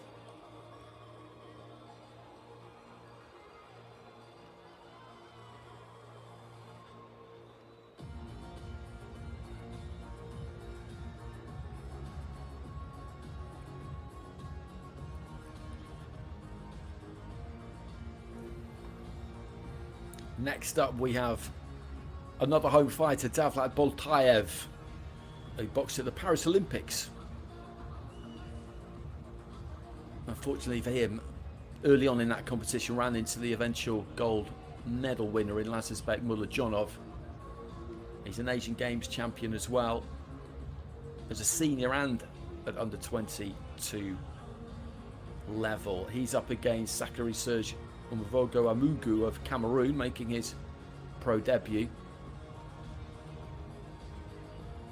And that's for the IBA.PRO Intercontinental Cruiserweight title over 8 rounds.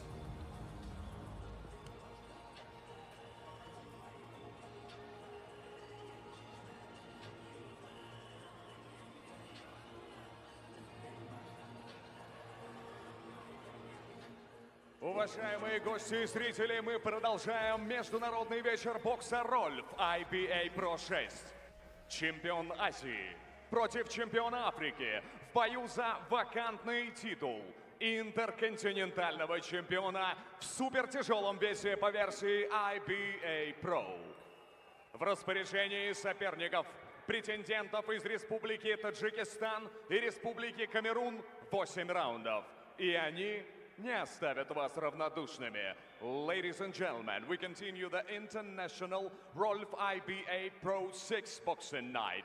Asia's champion versus Africa's champion, battling for the vacant IBA.PRO Intercontinental Super Heavyweight Championship titles.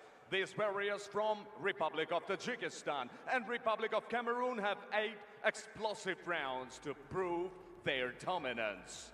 Встречайте первым. Претендент на титул из Африки, Республики Камерун, coming to the ring first and representing the Republic of Cameroon, Serge Amougou. So here comes Amougou, boxing out of Cameroon.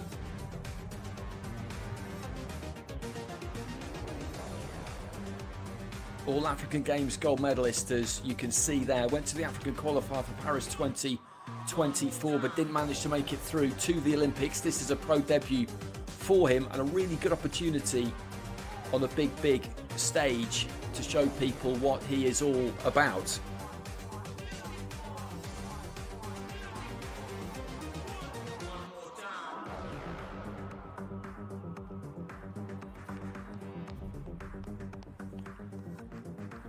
Золотой угол ринга. Добро пожаловать, боксер из сердца Азии, Республики Таджикистан.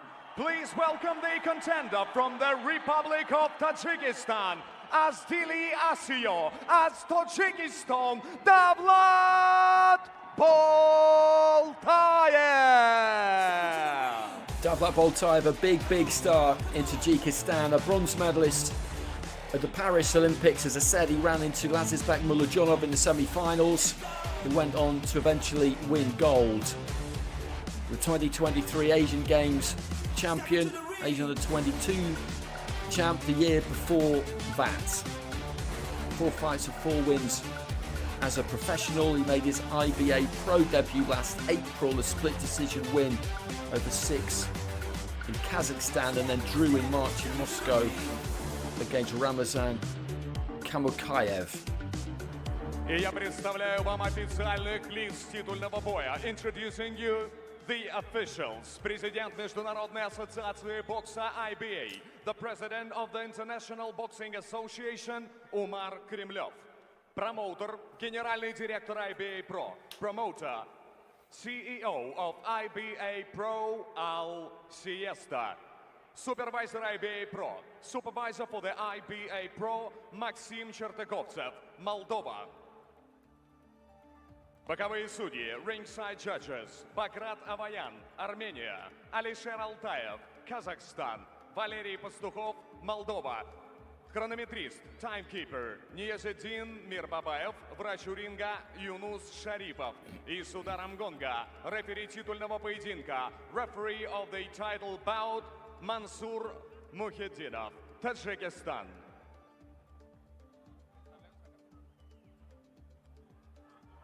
Уважаемые гости, я представляю вам соперников.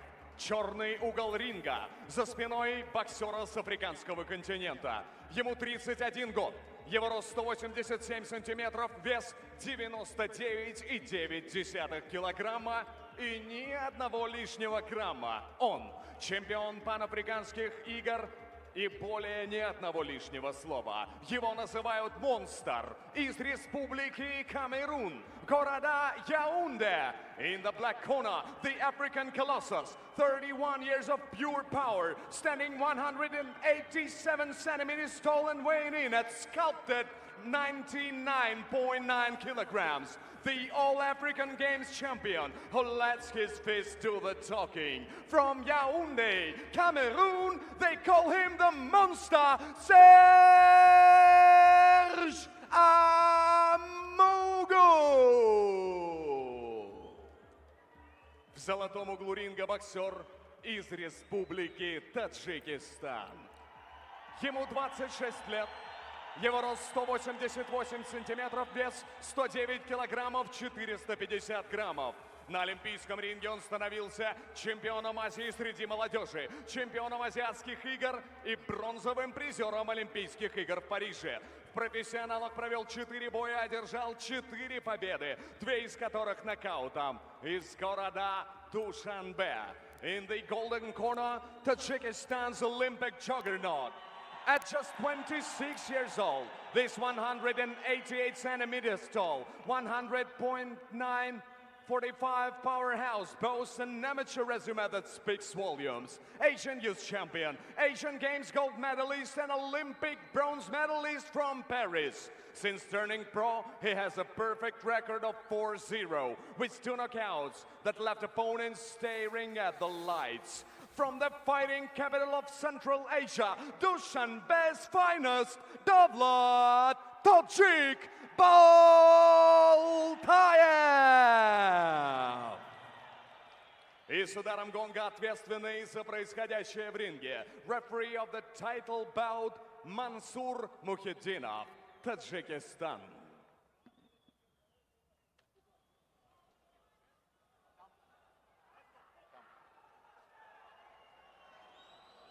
No low blow. Head up and listen to my command. Shake hands.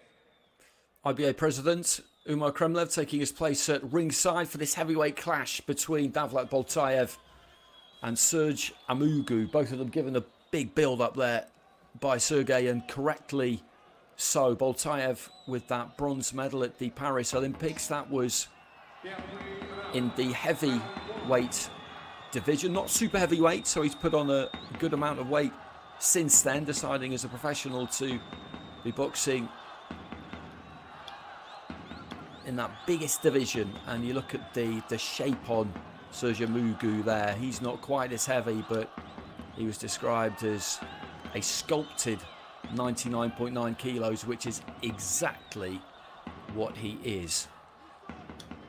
This is his professional debut.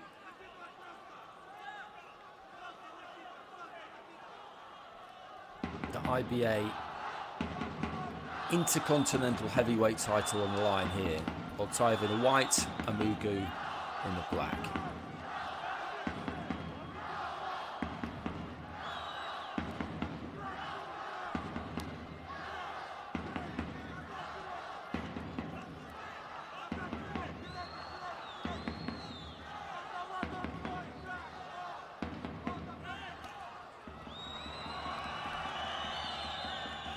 To launch that long right hand there. Amougou just sends it sailing through like a javelin, trying to hook off the back foot there as Boltaev just creeping in with that front foot, looks to stick the jab and then pulls his weight all the way onto the back foot and manages to avoid that right hand. And again there,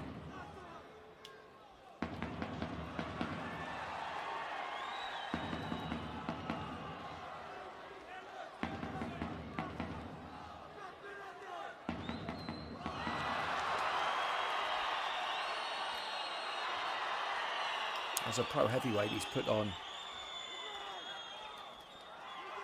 3 stone plus since his days of boxing in the amateur heavyweight division. Boltaev, which is a serious amount of weight.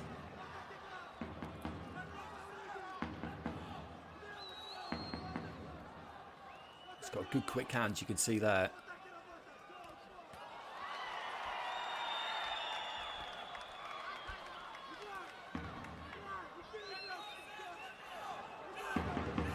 Good rhythm to him, he's nice and loose.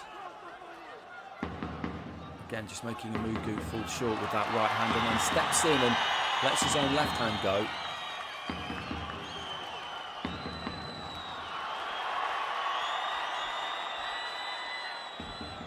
Did well to evade that combination there from Amougou. Closing stages of round 1.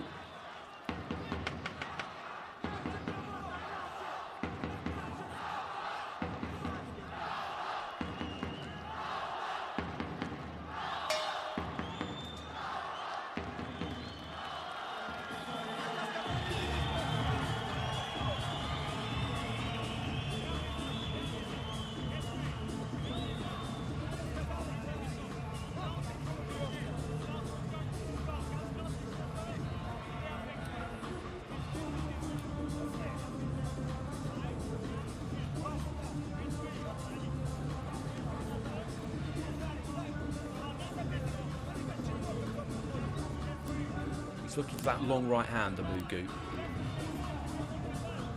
The advantage that Boltaev has got is that his hands are that little bit quicker. When he gets onto the inside and he gets inside that long reach of Amougou's, then he's got the ability to work those hands nice and quick.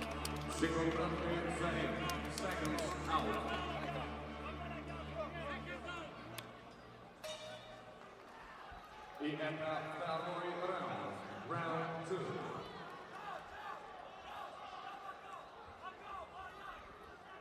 That's what he's looking to do. We saw it in the first round.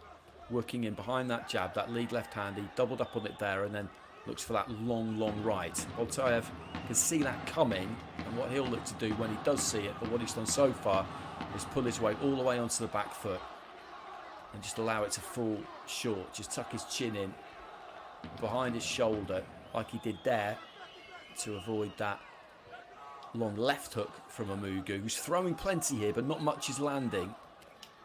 Boltaev, I think, is still just having a little bit of a look, and when he gets nice and close there, he looks to just let his hands go. He's not letting them go with any massive weight at the moment, but that doesn't really matter too much. Then just sets his feet and looks to sink a couple in there.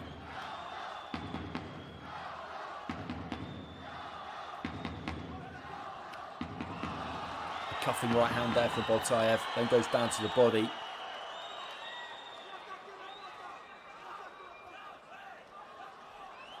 And again, that's good upper body movement from Boltaev. Amougou is hitting thin air a lot of the time. A right hand landed there, and Amougou, I think, was hurt. Followed up by the left, and then the right lands as well. And the referee, has he stopped the fight here, or has he adjudged that the ropes have kept Amougou up and given him the count for that reason? I think that is what he's decided. I'm not sure they did, to be honest. But there was a punch that started this. It was that one there, and then he comes in with the right hand. And the gum shield comes out. He was stunned by a shot, I think maybe a few seconds before that even. And I think he's been counted. He hasn't been counted out here, Amougou. As we went to the replays there, they need to get that gum shield replaced. But he's in no fit condition to continue here, Amougou, I don't think. Boltaev just needs to land something clean here, and this fight is going to be over. It was an interesting piece of refereeing in any case. He stepped in and gave him the count when I think really he probably should have stepped in and stopped the fight at that point, because he appeared to give him a standing 8, and standing 8s don't exist. What I think the referee would say, were he to be asked, was that he decided the ropes had kept Amougou up. I don't think I necessarily agree with that, but that's the call that he made. And Boltaev is on the verge here, and it's those nice quick chopping hands on the inside that did the damage. And he doesn't want to let him off the hook here, Boltaev, because Amougou is ready to go here. He is absolutely ready to go. And he needs to finish him. Well, the gum shield has come out again here.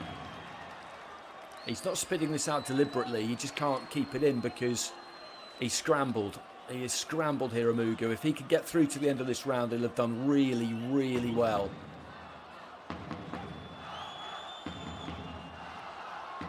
And that's where it came out.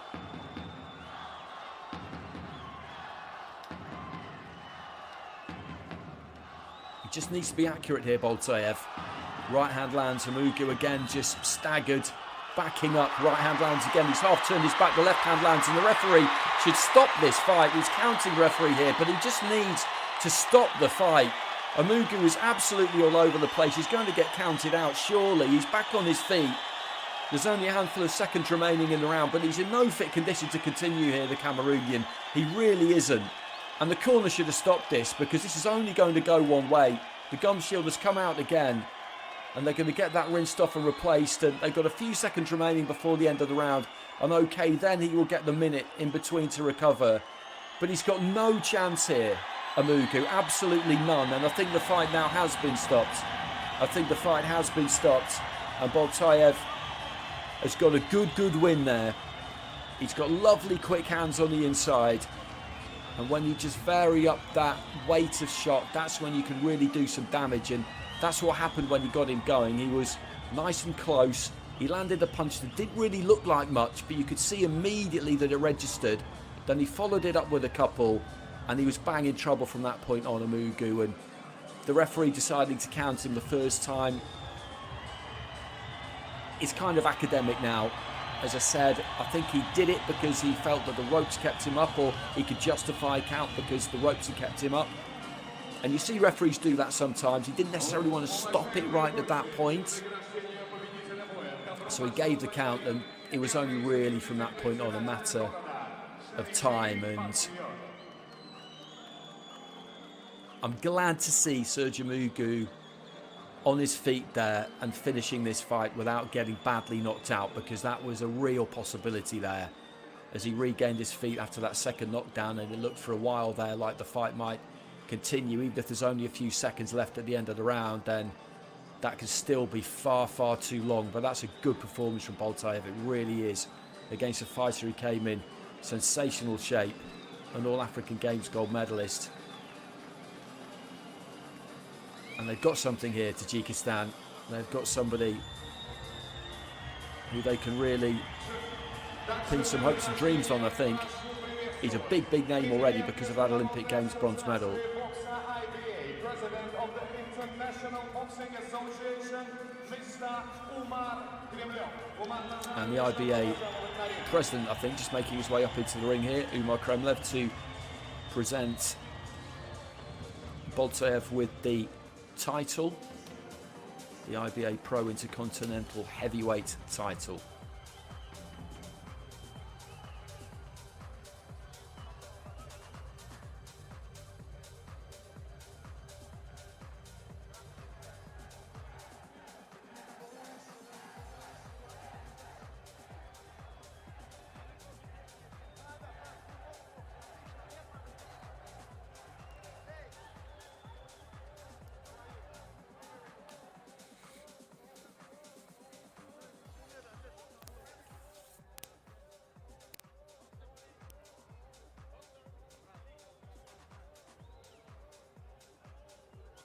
And Amougou just making his way to the centre under his own steam, which is always great to see.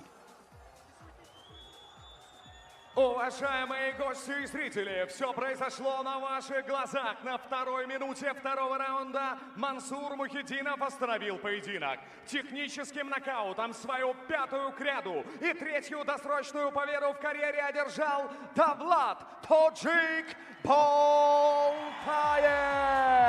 Одержал победу и стал новым интерконтинентальным чемпионом в супертяжелом весе по версии IBA.PRO. Ladies and gentlemen, on the second minute of a second round, referee stopped the contest. The winner and new super heavyweight intercontinental IBA.PRO champion, Davlat Tajik Boltaev.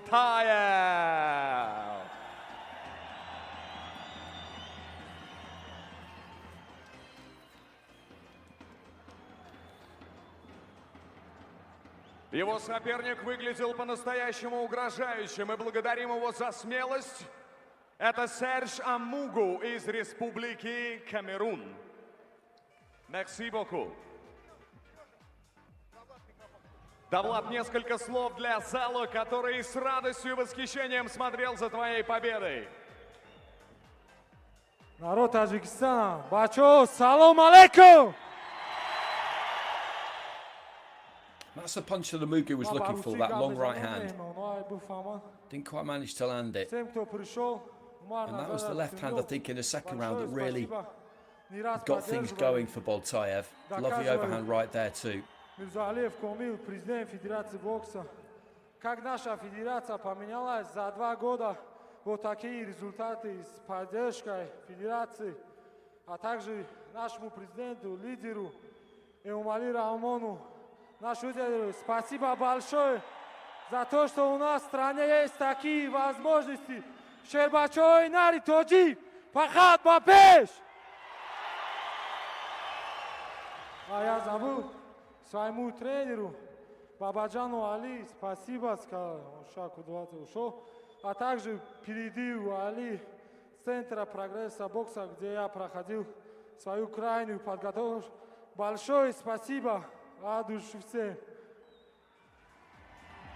на радость трибунам и зрителям, триумфатор этого поединка и новый интерконтинентальный чемпион IBA.PRO в супертяжелом весе Davlat Boltaev. And that was the left hand that really started it all off for that first knockdown that was called. And the referee there, as the gum shield comes out, I think it was because the gum shield came out that he stepped in and then gave the count. It was a strange piece of referee, to be perfectly honest, because at that point, if you step in and stop it, then you're stopping the fight. Stopping the fight for a gum shield coming out at that point and then counting is strange. But he was on borrowed time from that point onwards.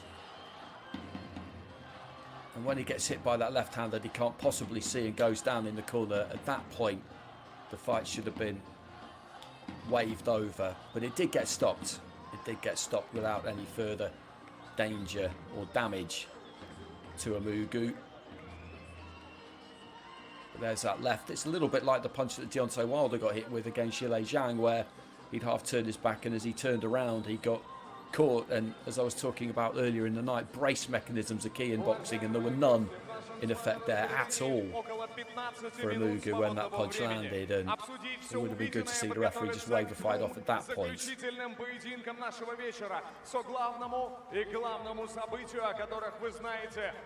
It's quite a sight, isn't it, when you see somebody of that size in that kind of supreme physical condition, and their limbs just will not obey them, they just won't cooperate. They've got incredible coordination almost all of the time, but in those moments when they get hit with a clean punch and that balance goes, it's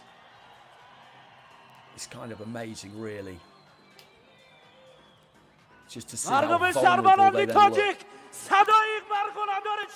So that's the night so far. We've got two more fights to come, two good fights as well. Michael King up against Maxim, Chernichuk, and Bakhodur Usmonov taking on Albert Pagara.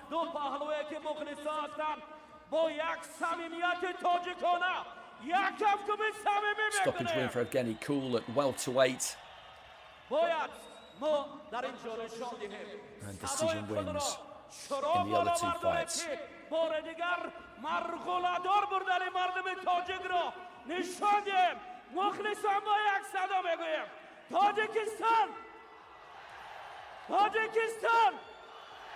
Tajikistan! Yakavko bi samimi Bakhodur in Musabiko. Mam bobare ko be doram ke Musabiko baro shmo pisan dardid.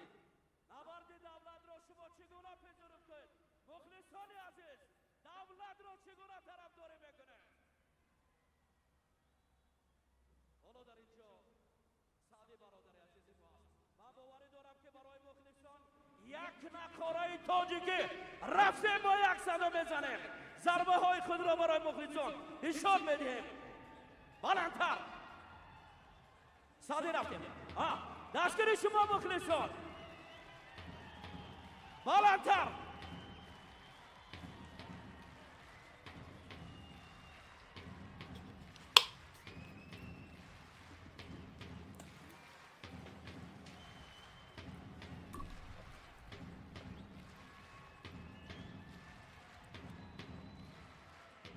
حالا من در اینجا اکنون بعد از دو سفری که داشتیم حالا من از مخلصان پرسان بشوم. مخلصان عزیز، فقط با صدای تاجیکانه نبرد بهادر را چگونه انتظار هستید؟ برای بهادر نبرد شما هستید؟ باشد که صلح و ثبات در دیار عزیزی ما پایدار باشد. این همه با شرافت پیشوای معظم کشور است. به خاطر پیشوای معظم مخلصان عزیز، به خاطر جناب عالی یک کفکوبی تاجیکانه بزنه.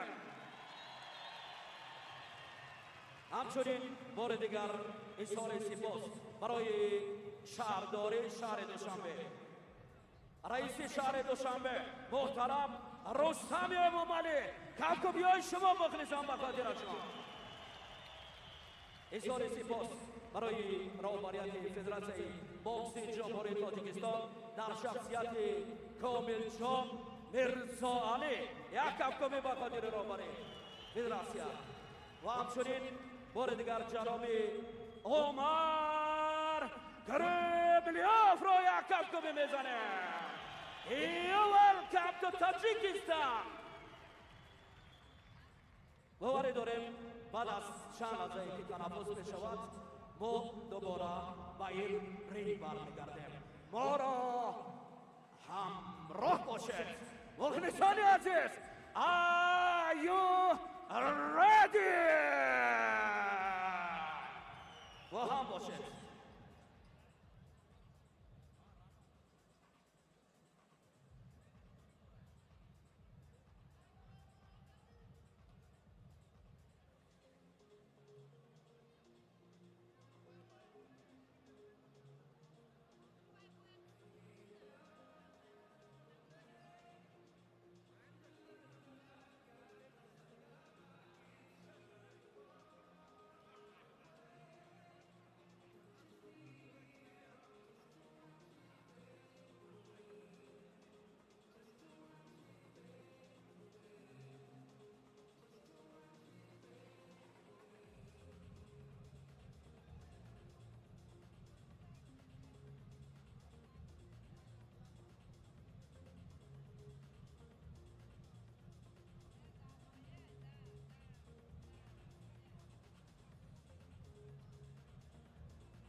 من بفهمم بسیاری از از که این اصلا انتظاری چگونه مشکل است ولی انتظاری هایی که شرط پیروزی بیارن مخلصانی عزیز هواداران و راقبان باکس در حالی که ما از باکس از ورزش میگوییم ما خدمت های بزرگی پیشوای معظم کشور را نمیتوانیم فراموش کنیم این صلح و ثبات صداقت و این دیار نازنین ما با زحمت های پیشوای معظم کشور ما به سطح جهانی برویم مخلصان عزیز راقبان و هواداران باکس همه شما را نظرتان را با اکرام میکنیم همین لحظه رای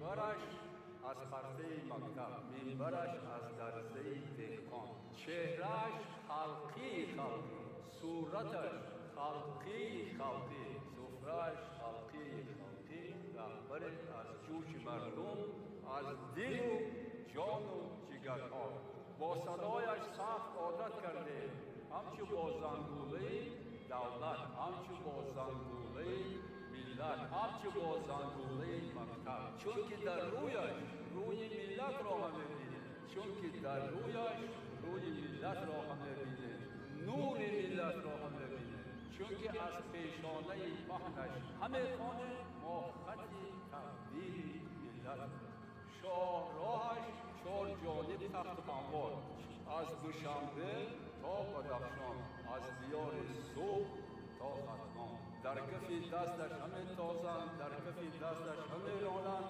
موج ماشین فوج ماشین پایگاه دولتش را کرده کفشه بستکار نقد انصاف بستکار نقد شرکت بستکار نقد شهرستان بستکار چهارمغزک بستکار گز روحان همچو آهن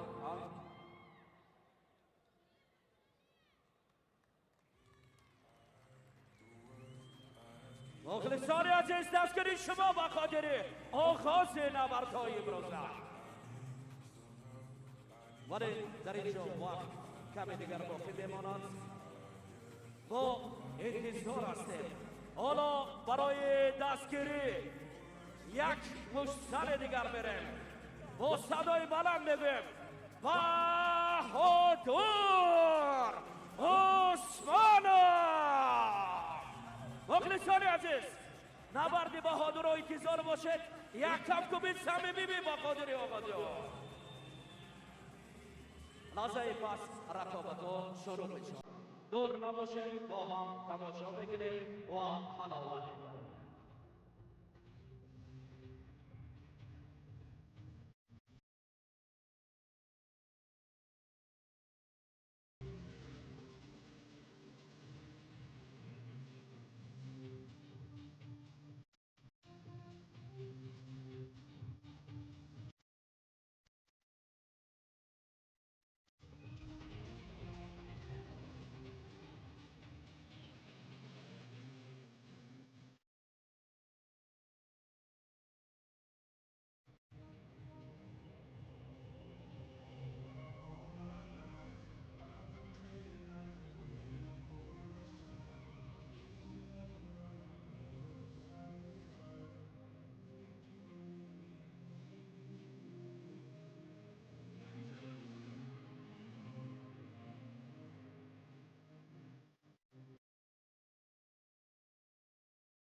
Уважаемые гости, до продолжения запланированной программы совершения 15 минут, но мы пришли сюда не с пустыми руками, а с хорошими новостями. Я думаю, что многие любители бокса знают, какая самая маленькая весовая категория. Я думаю, что знающие подскажут. Она называется минимум weight до 47 килограммов 600 граммов. Но не знаю, существует ли весовая категория ниже, наверное, стоило бы придумать. Мы уверены, что независимо от того, высокий ты или не очень, если у тебя есть спортивный дух, то всегда есть место показать талант и показать свой характер. В скором времени состоится особый поединок. Место, дату и время мы вам назовем в аккаунтах IBA.PRO. Ну а пока нас ждет битва взглядов. Приветствуйте здесь двух соперников. Это Эра Ли, амбассадор IBA, родом из Республики Узбекистан. Эра Ли, добро пожаловать. И прошу приветствовать родной Заcharie Kool из Куляба, родной. Добро пожаловать на ринг.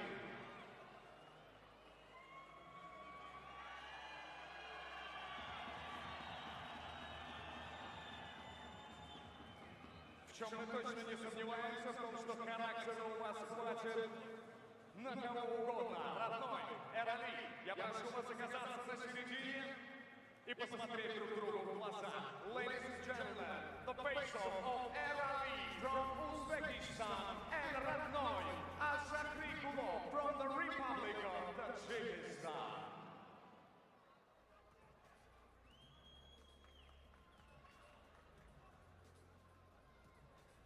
Независимо от весовых категорий, главное – мастерство и характер. Эра Ли и родной. Этот поединок состоится, и IBA.PRO обязательно вам об этом расскажет.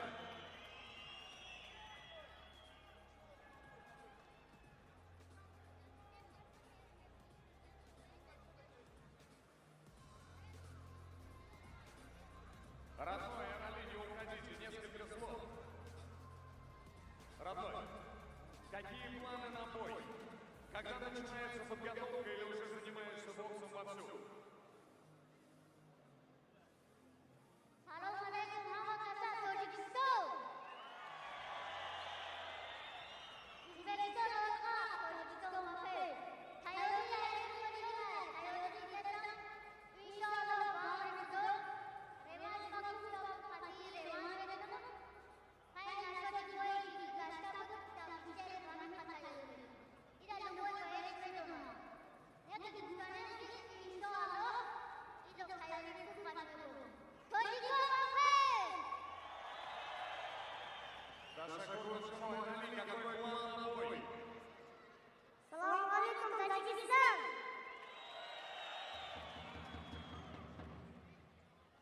Tajikistan попись! Следующий слой, Ну что ж, понятно одно, что взаимное уважение присутствует, это, пожалуй, главное в спорте. Где состоится, мы расскажем, но пока давайте проводим аплодисментами. Эра Ли и родной. Tajikistan, спасибо большое. Тем временем остается все меньше времени до продолжения запланированных поединков нашего шестого номерного турнира IBA.PRO. Роль в IBA.PRO 6. Мы благодарим компанию Kool. Это огромный, крутой и мощный автодилер. Существует у нас с 1991 года более 30 брендов европейских, корейских, американских, китайских автомобилей, доступны приобретению в сети более чем с 50 салонов. Москва и Санкт-Петербург – города, где роль можно встретить очень и очень часто. Приобрести новые автомобили или автомобили с пробегом – всегда хорошее решение, и ответ заживет латинский букв. Роль. Роль, большое спасибо. Скоро мы вернемся и продолжим поединки.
Уважаемые гости, уважаемые официальные лица и судьи, объявляется 5-минутная готовность.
Менее 2 минут остается до начала главного и главного события сегодняшнего вечера. Это 2 10-раундовых боя, оба титульные и оба будут очень и очень интересными. Совсем скоро мы будем готовы начать в прямом эфире федерального российского спортивного телеканала Матч ТВ.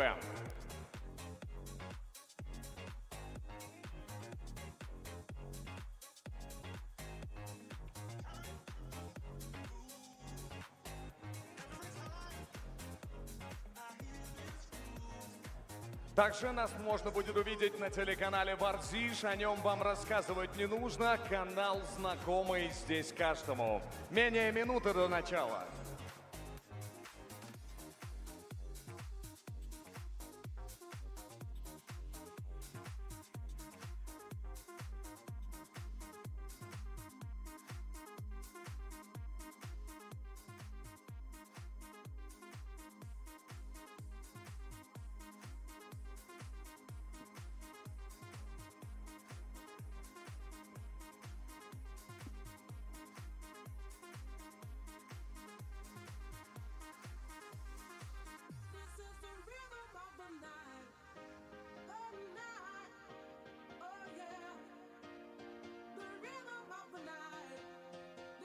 Добрый вечер.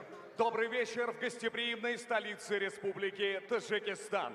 Мы тепло приветствуем аудиторию телеканала Матч ТВ на ринге Дворца водных видов спорта и тенниса в городе Душанбе. Совсем скоро мы представим вашему вниманию главное, а следом и главное событие нашего вечера, имя которому Рольф IBA.PRO 6. Уважаемые гости и зрители, располагайтесь удобно, мы начинаем. Время пришло для главного события вечера. Майкл Кинг из Люксембурга выйдет на защиту титула чемпиона Европы в полусреднем весе по версии IBA.PRO. Его соперник Максим Черничук. Дополнительную интригу создает то, что соперники уже встречались на ринге, и в прошлый раз победа осталась за Максимом Черничуком. Все или ничего в рамках 10 бескомпромиссных раундов бокса в прямом эфире телеканала Матч ТВ. It's now time for the co-main event of the evening. This is the title defense for the IBA.PRO European Welterweight Championship. Reigning and defending champion Michael King from Luxembourg versus contender from the Russian Federation, Maxim Chernichuk. 10 uncompromising rounds are about to begin. We are live on Match TV, Boxing News, and IBA Boxing YouTube channels worldwide. Ladies and gentlemen, it's time to welcome the boxers. Встречайте первым, претендент на титул из России. Coming to the ring first, the challenger, straight out to Moscow, Russian Federation, Maxim Chernichuk. And welcome back everybody to Dushanbe. This is IBA.PRO 6 and this is a really interesting fight for the IBA Europe welterweight title between Maxim Chernichuk, who's making his way to the ring now, and Michael King. These two met in February over 8 rounds, and it was Chernichuk who won that one by split decision. Tonight though, they rematch for that IBA.PRO title that King won against Vakid Abasov last November. I was ringside for that fight. It was an absolutely terrific performance. His pro record, Chernichuk, 8 wins and 1 draw. That draw coming in February last year against a 16-0 Sergey Lubkovic. And now, reigning and defending IBA.PRO European welterweight champion from Luxembourg, Michael King.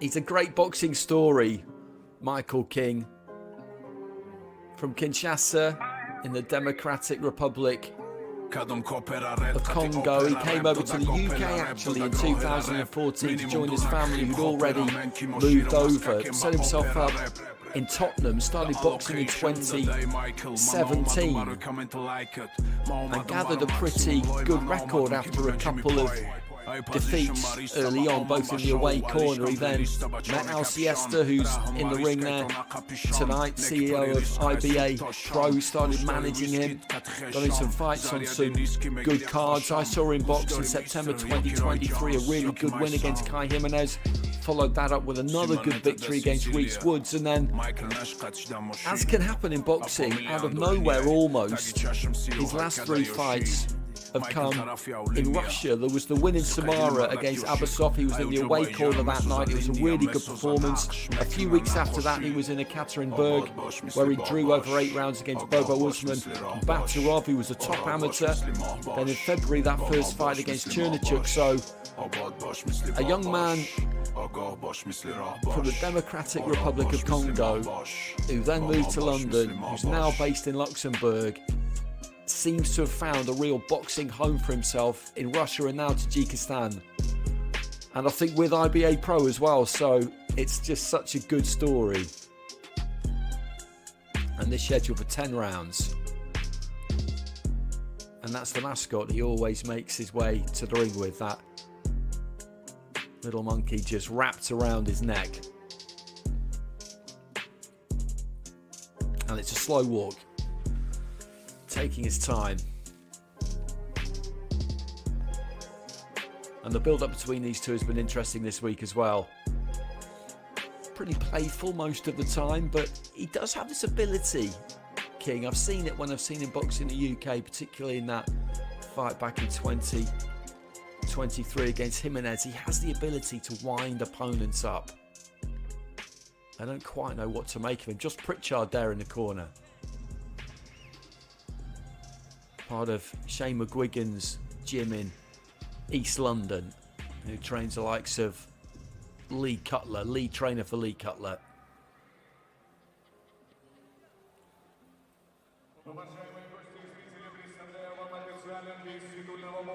Introducing to you the officials of the title fight. Президент Международной ассоциации бокса IBA, President of the International Boxing Association, Mr. Umar Kremlov. Promoter, Генеральный директор IBA.PRO. Promoter, CEO of IBA.PRO Al Siesta. Supervisor IBA.PRO. Supervisor for the IBA.PRO Maxim Chernichuk, Moldova. Боковые судьи, ringside judges, Мансур Мухиддинов, Таджикистан, Баграт Аваян, Армения, Алишер Алтаев, Казахстан. Хронометрист, таймкипер, Ниязидин, Мир Бабаев, врач ринга, Юнус Шарипов. Рефери титульного поединка, referee of the title bout, Валерий Пастухов, Молдова. И сейчас я представляю вам соперников. В черном углу ринга претендент на титул из России. Боксеру 23 года, его рост 180 сантиметров, вес 66,5 килограммов. В его активе 9 боев, 8 побед, одна из которых была одержана над сегодняшним соперником. И одна, добытая в тяжелом бою, ничья. Он прибыл из Москвы и намерен подтвердить свой предыдущий результат их личной встречи. А пояс чемпиона Европы станет для него первым титулом. In the black corner of the ring, the title challenger from Russia, a 23-year-old warrior standing 180 centimeters tall, weighing in at 66.5 kg. His records speak volumes: 9 fights, 8 victories, including 1 over tonight's opponent and 1 hard-fought draw. Hailing from Moscow, he's here to repeat his previous triumph in their personal rivalry. And the European Championship belt will be perfect addition to his legacy. Ladies and gentlemen, Maxim Chernichuk. Ровно по диагонали в золотом углу ринга действующий чемпион из Люксембурга. Ему 27 лет. Его рост 176 сантиметров, вес 66 килограммов 700 граммов. В его активе 10 непростых поединков, 6 побед, 4 из которых он одержал досрочно, 3 поражения и 1 ничья. Сегодня он намерен лично исправить результат предыдущей встречи. А пояс своим он считает по праву. Ladies and gentlemen, in the golden corner, standing proud and undefeated and in spirit, the reigning champion from Luxembourg. At 27 years old, he stands 176 centimeters tall, weighing in at sharp 66.7 kg. His battle-tested records: 10 fights, 6 victories, 4 of them by way of knockout, 3 defeats and a single draw. Tonight, he steps into the ring with a fire in his eyes, determined to rewrite the ending of their last encounter. The belt, he owns it. It is his by right. And surrender, that word doesn't even in his vocabulary. Ladies and gentlemen, Michael King. И с ударом гонга рефери титульного боя, referee in charge of the title bout, Валерий Пастухов, Moldova. So here we go, this schedule for 10 rounds or fewer for that IBA.PRO Europe welterweight title on the line. And as Sergey was saying there in the announcements, and as I was saying, this is a rematch. These two met in February. It was a split decision win over 8 rounds for Chernichuk on that occasion. But Michael King gets his opportunity here to rematch him. And he is in the home corner this time because he won that title last November on a night of upsets, actually. It was a really, really good night. He scored the win against Vakid Abbasov in Samara, but it was one of those nights where the right-hand card, the right-hand side of the card really put in big performances. It was a well-matched card and thoroughly enjoyable. So, King in the white, Chernichuk in the black. And the judging was good that night too, because there were some close fights, some which you wouldn't necessarily expect the away corner fighter to get. It's bad that we talk about things in those terms in boxing, but it's just the reality, and everybody got full value for their performances.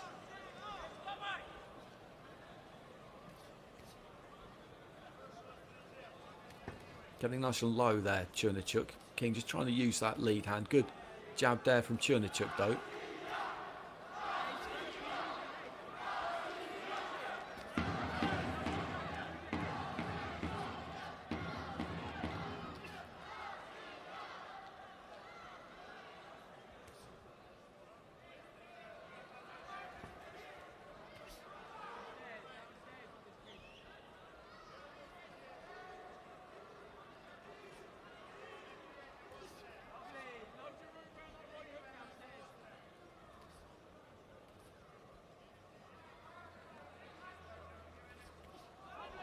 Right hand there from King, just over the top slightly, then goes down to the body. And again there, he's looking to work that body with the right hand so far, just coming out of the crouch there. Chernichuk lands the jab midway through round one, and this has got going pretty quickly.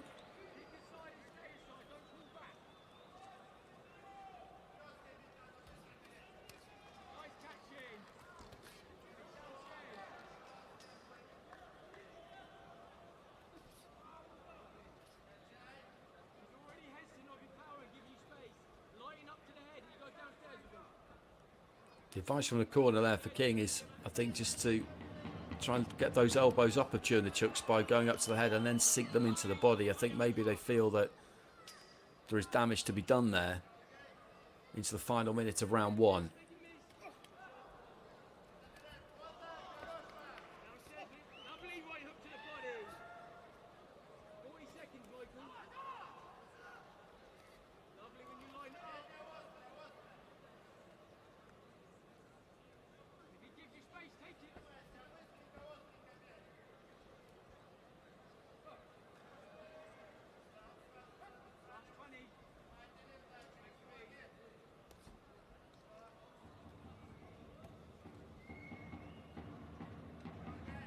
Just looking to feint with that front foot there a couple of times, Chernichuk. He's not really getting any kind of a bite out of King, who carries that lead hand quite low, just looking to try and flick it up from the waist. Final few seconds of round one.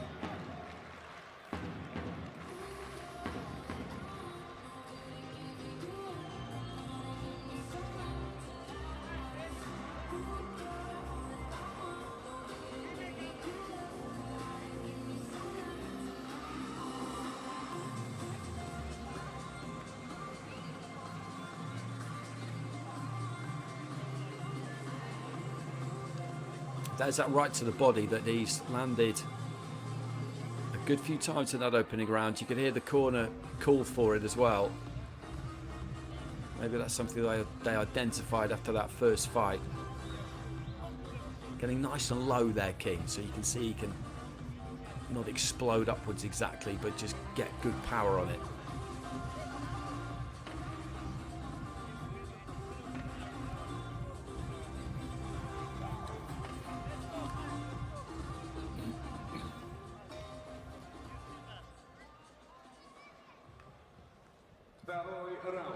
Round two.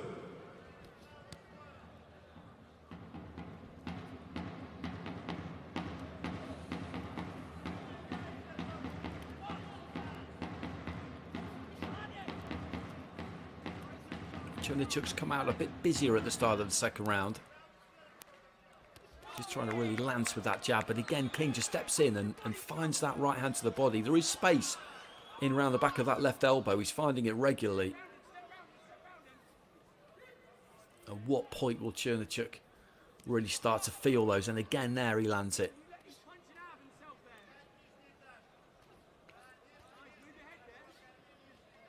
Looking for the uppercut there, King. Didn't quite land it.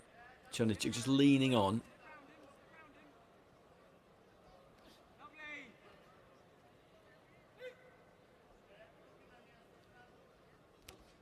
There's that right hand to the body again. He lands it every single time he throws it. Doubling up on the left hook there.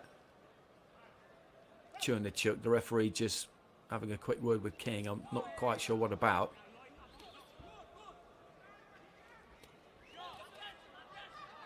Chernichuk just trying to create a little bit of space for himself.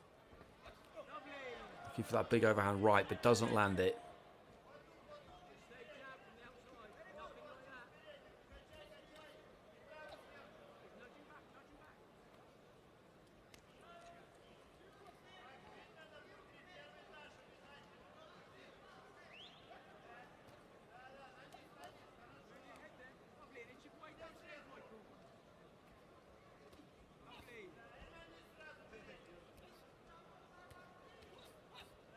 Chernichuk trying to work the body with the left hand.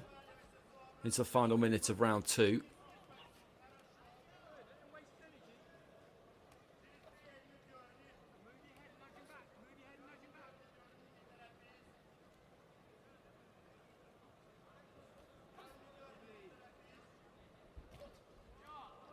Right hand lead there from King. I'm not sure how clean that landed. Both of these two have done plenty of work in this second round, just chopping down with the right hand there, King. I think the referee might have given the instruction to break, and as a quick conversation anyway. Right hand there from King got through. They're both working hard here. Not a lot particularly solid or clean has got through in the round. Left hand into the body there from Chernichuk. Those right hands into the body towards the start of the round were landing from King.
And there's a replay show, plenty thrown by both of them in that second round, as they both just picked up the pace a little bit. Chernichuk initiated that at the start of the round, you would say, but King absolutely went with him. They are well matched, these two. Good looking jab there from Chernichuk at the start of the round. Got that high guard, just peeks out in between those two gloves, so he can see what's coming. That high guard sometimes can block a fighter's view. They can't really see what's coming in. He doesn't have too much peripheral vision with the guard set that way, but he can look down the middle of it. Clubbing right on the inside. There's that right to the body again there from King, but Chernichuk just beginning to put them together a little bit better now. Chopping down with that right. And then goes down to the body with the left, and then again with the right. This is physically a demanding fight if it continues like this. Right hand into the body again there from King. He has to keep the faith with that shot. When he throws it, he lands it. He has to believe that it will pay off the deeper we go into this.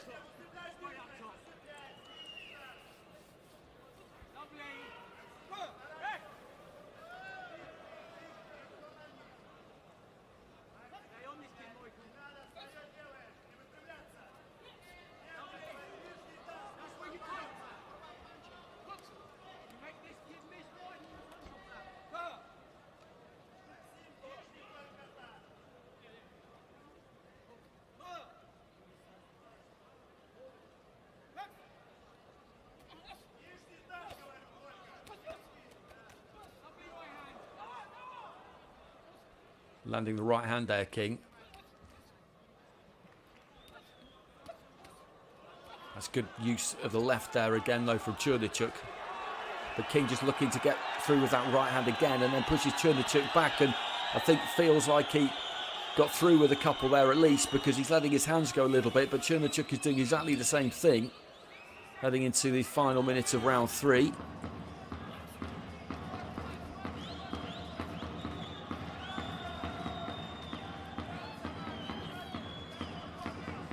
Just short with the uppercut there, Chernichuk, and then that scything right hand arcing over the top slightly, got through. King, though, doesn't seem too worried about Chernichuk's power. You could say maybe not quite the same the other way around. Just that passage we had about 30-40 seconds ago, I think maybe a couple of shots there from King did just cause Chernichuk to back up a little bit. Nice left hand on the inside there from King.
And the highlights we're seeing here are mainly concentrating on the contribution to the round that Chernichuk made there, and he was nice and busy. But this is a close fight. This is a close fight. As was their first, as we head into round 4 here.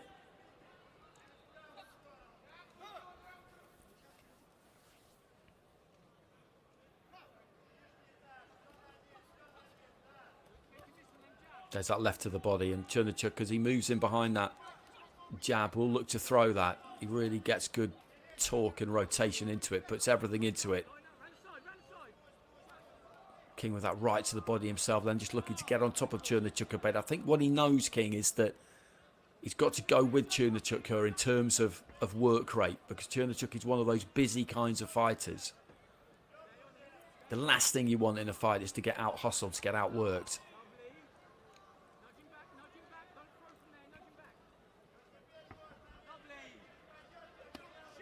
There's that right to the body again.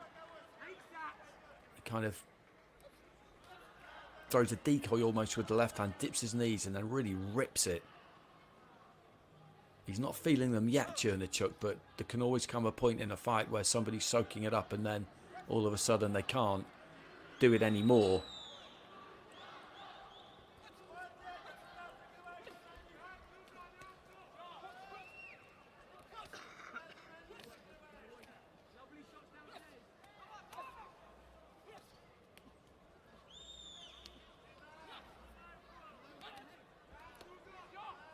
Right into the pit of the stomach there from King, who just looks to try and walk into the centre of the ring.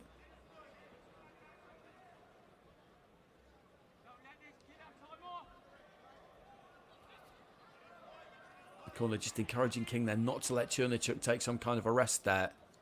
And Chernichuk just comes firing back, using that jab.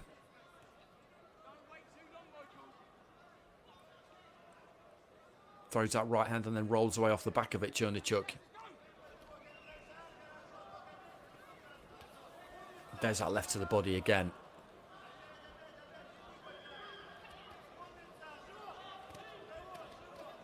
And the right hand, that short right hand over the top again there from Chernichuk. And there's a decent right hook from Chernichuk. He's landed a few good quality shots in the last 20-30 seconds, finishing the round strong here.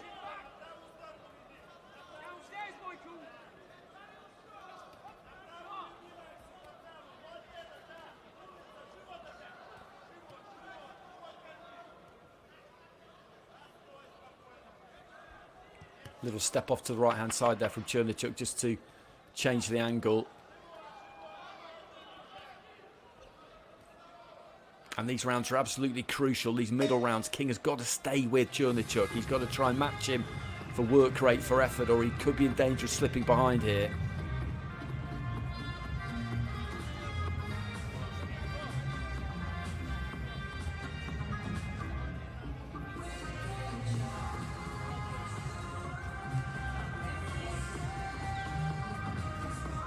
Josh Pritchard in the corner was a pro himself, got to 5-0 if memory serves, and then due to injury wasn't able to continue with his pro boxing career. There's that right hand from Chernichuk, and then finishes on the left there. He's got this busy style. He doesn't really stay still after he throws anything. He moves off those punches.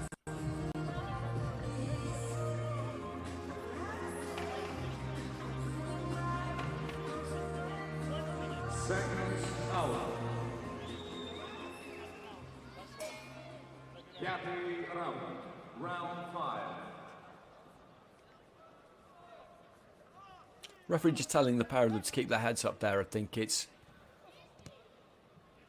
just one of those things. You look at the styles that the two of them have got, and Chernichuk in particular does tend to kind of stoop over a little bit as he moves in there. His weight can be quite heavily on that front foot, which brings his head over that front foot, so he looks like he's leading with the head a little bit of the time. But that's good movement on the inside there from him.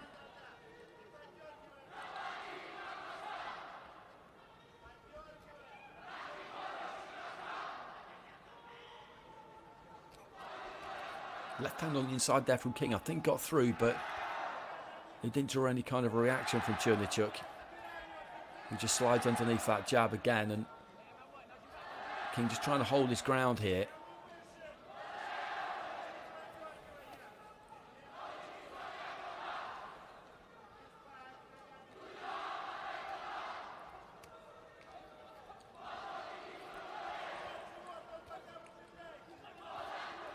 That's a good left hand from Chernichuk.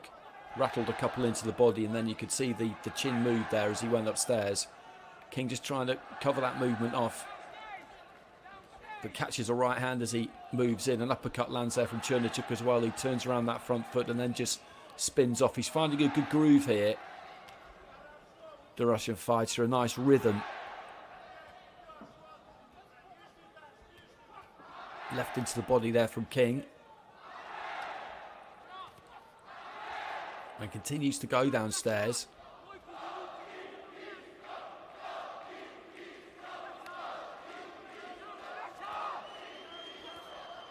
Good uppercut from Chernichuk, just thrown off the angle, just slightly in from the right hand side, found a gap for it.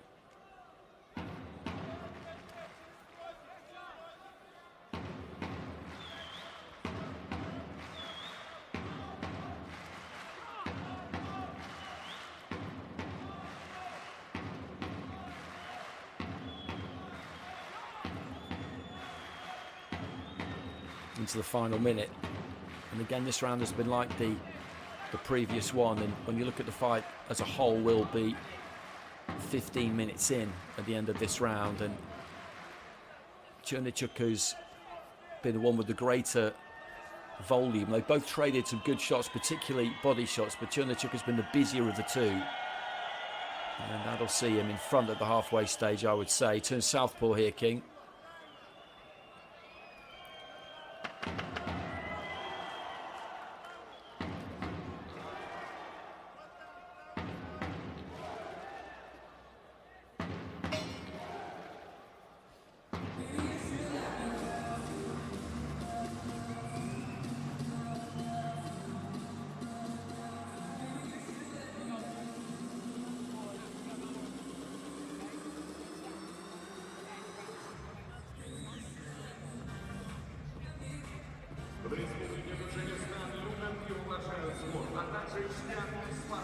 There's that right hand to the body, not the one that we've seen him throw most often in the fight so far, but the bodywork is something that they've really invested in. And that uppercut, I think at the time I felt it landed a bit cleaner than it actually did. They've both thrown a lot of punches in this fight. Neither has yet to hurt the other just yet. Quite a lot have been half caught on forearms, on gloves. They've had a sting taken out of them slightly by the fighters, just riding the shot slightly. It's been a good fight to watch. Seconds out.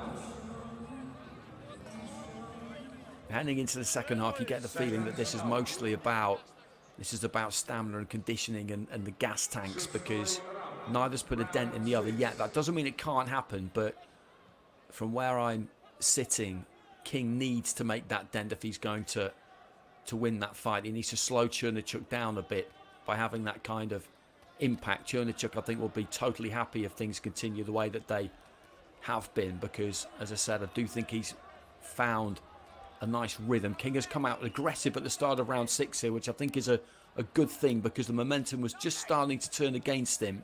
And when that happens, you have to try and do something about it as quickly as you can.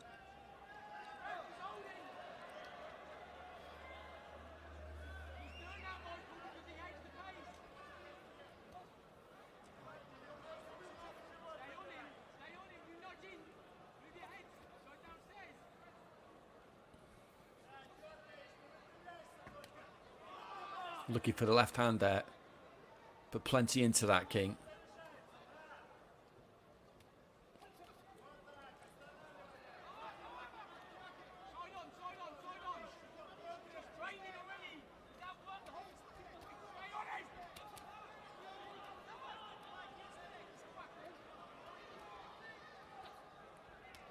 The pace has been high in this fight, and it makes you wonder at what point is it going to tell on one of these two. It could tell on Chernichuk. He's the one who likes to keep busy, to let those hands go. Caught a couple of punches there from King. But he's been made to work hard all the way through this. It's not one of those fights where he's set the pace and everything has been at his pace, because King has had plenty to say. A couple more got through there from King, who stays on that front foot.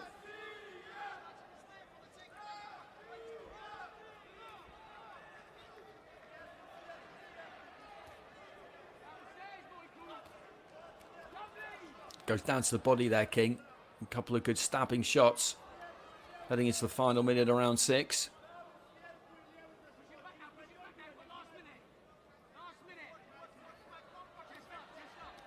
And my eyes might be deceiving me here, but I just feel like Chernichuk is, for the first time almost, showing some signs of fatigue here. The high tempo and what King has managed to land on him could be starting to have a little bit of an effect here.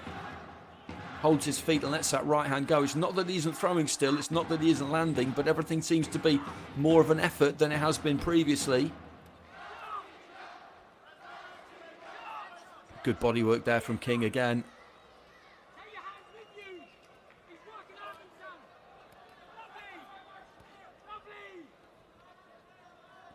Closing seconds of round 6. Right hand into the body again there from King, and he's finished the round well here, particularly the last minute and a half. And this was a kind of round I think that he did need, because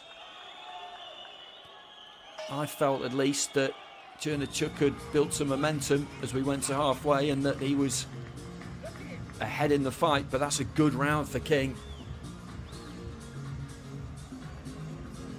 He was in the second half of it, not all of a sudden exactly, but Chernichuk just began to look slightly different. Everything started to seem like more of an effort. What had previously been a nice groove and a rhythm became a bit more forced.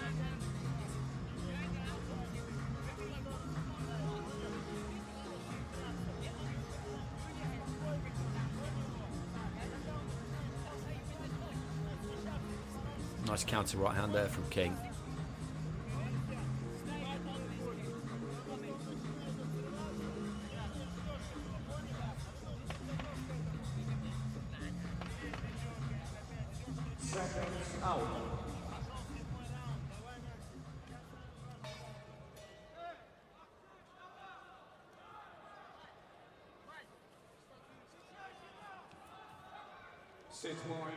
So 4 rounds to go. I think this is going to be a very, very interesting finish to this fight. From my angle, I feel like Chernichuk could well be ahead here. Maybe 4-2 up. But King had a good round in that previous round. And he's looking to really stay on him here. You can see that. Goes down to the body again there, King. But quickly, he looks to cover off that movement. I think he's taken some big encouragement from that previous round. And confidence, momentum, having the wind in your sails at this stage of a fight is so, so important. Chernichuk, I feel like he probably needs to find a little bit of a second wind, and he may well do it.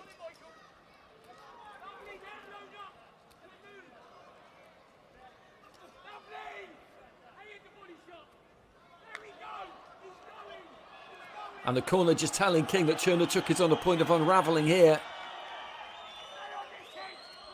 I don't think that's necessarily the case, but again, he's getting through to Chernichuk in this round, and it's happening earlier than it did in the previous round. Right hand there from Chernichuk was a decent shot though, but as I said, everything just seems to be more of an effort for him now. But that's not to say that he isn't landing some decent punches. It's at an absolutely critical stage, this fight. King feels he's got an advantage here, that he is in the ascendancy, and he has to make sure that he stays there.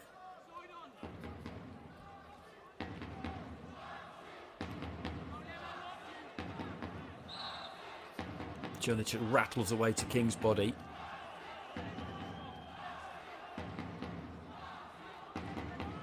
Nice long right hand there from Chernichuk. That's good stuff from him. And then a left to the body. That's a good 20-30 seconds he's had there, Maxim Chernichuk.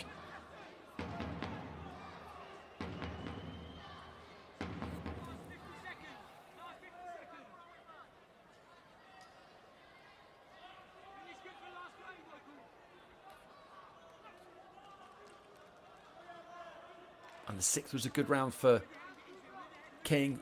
And the first half of this round was going his way too. But the second half of this round has been Chernichuk's. He's put in a good response here. Long right hand there from King, didn't quite land. Goes down there with the left to the body, then the right.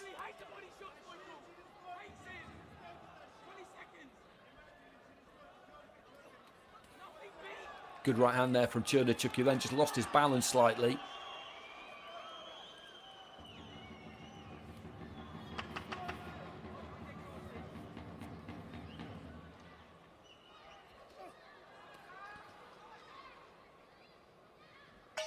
There goes the bell, 3 to go.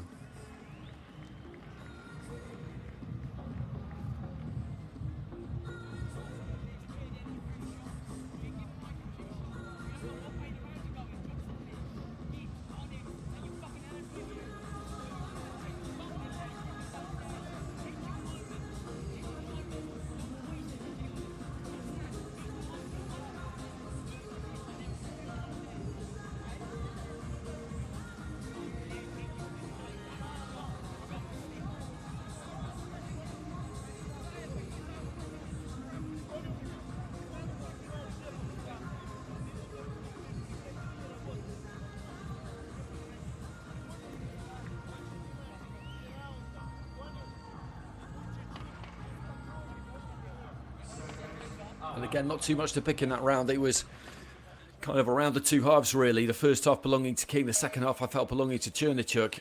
And there have been some close rounds in this fight.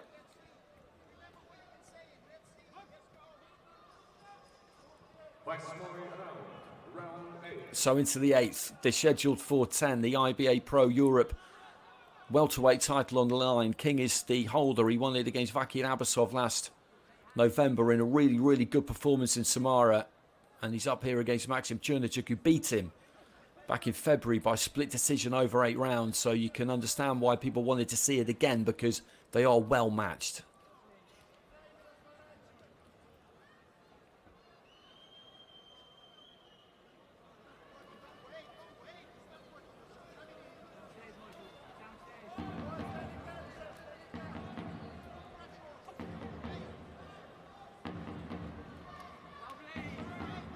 Right hand got through there from King. Chernichuk was trying to ghost off to his left hand side. A right hand landed there though from Chernichuk.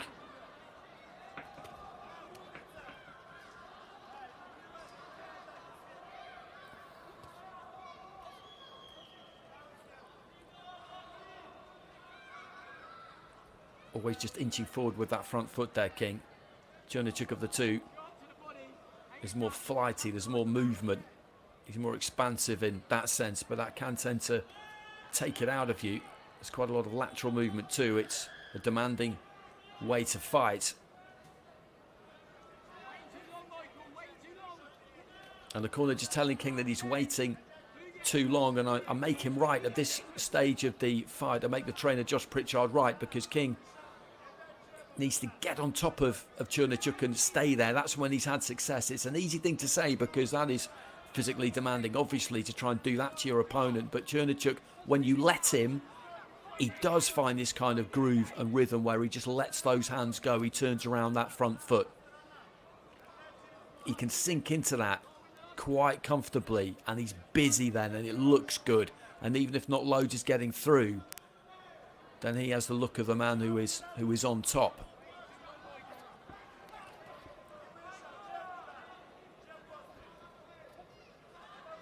Good left hand there from Chernichuk, and then goes down to the body, and King needs a big finish to the round here.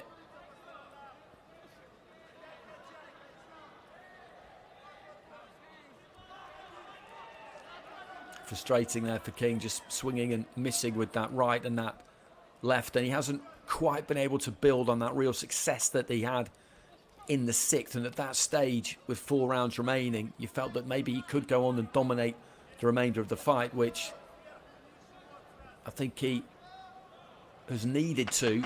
Still 2 rounds remaining here, of course, but it hasn't quite turned out that way.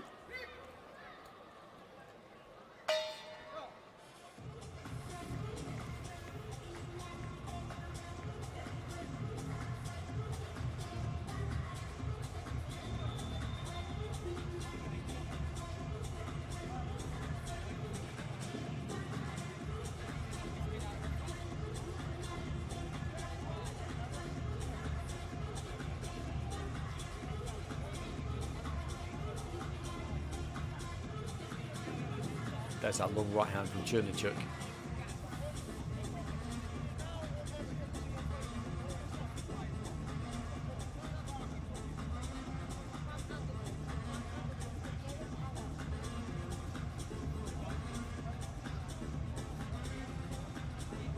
Alcesta just leaning over the ropes there with some advice as well. Josh Pritchard,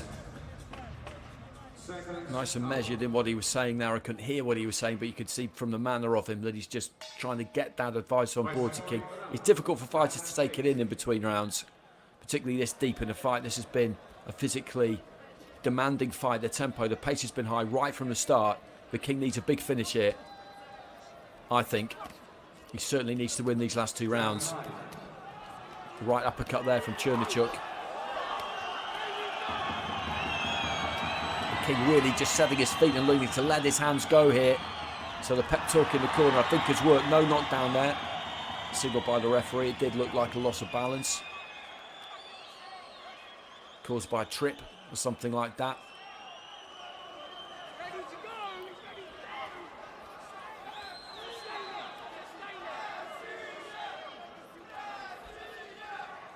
And he's got to summon up everything he's got here, King. He started quick there, but he's just got to try and keep that pace, that work rate as high as he possibly can. Chernichuk just sinking into the ropes, pulling back and throwing that right hand, and again now just starts to let those hands go. It's impressive the fitness, the conditioning that he's shown in this fight, because it is pretty much constant, the way that he punches, the way that he lets his hands go.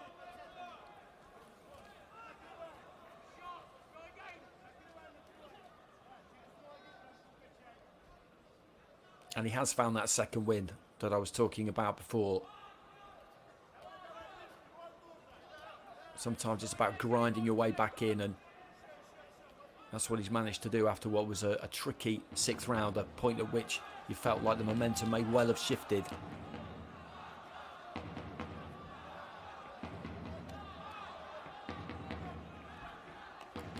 A swing and a miss again there from King.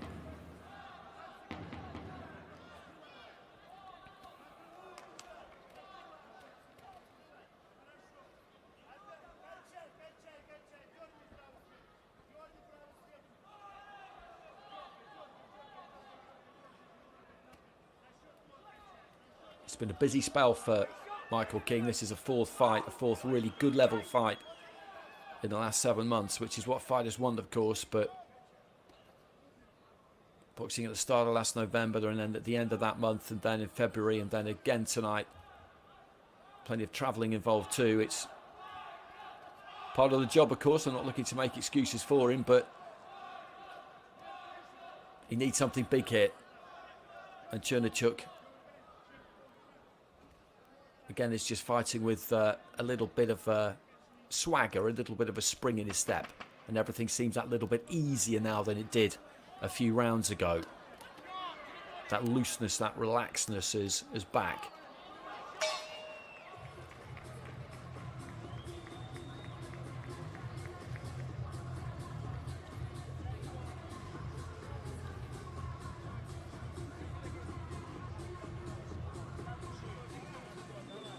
So 10th and final round coming up.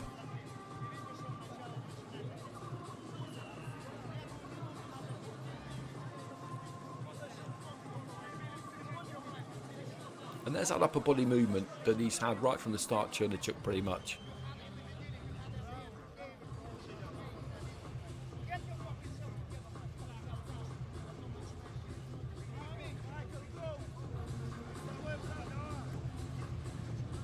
And I think that was where the feet maybe just came together because nothing landed there to cause him to take a trip to the canvas. So 3 minutes to go for both of these two.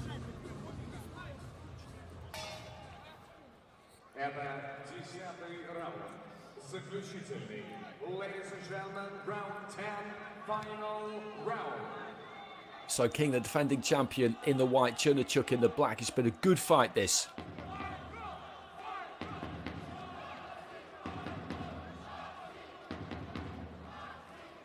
But Chernichuk, for me, has got himself into the lead, and I think King probably needs a stoppage in this final round.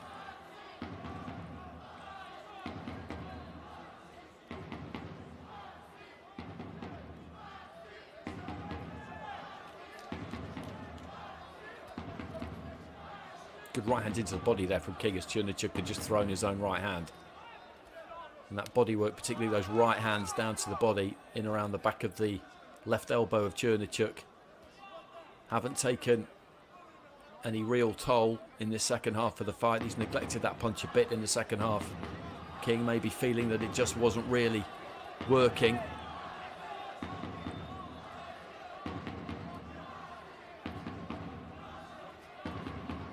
There's that arcing right hand again from Chernichuk.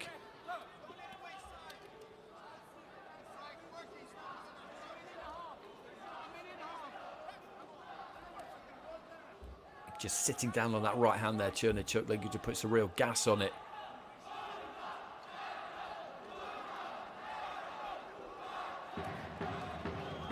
And again, he just rolls away underneath that right hand. Chernichuk, he's still just throwing the odd feint, dipping his knees, just dropping his height as he did there, exactly taking his head off the line. That guard is up in place. It's been a really good, disciplined all-round performance.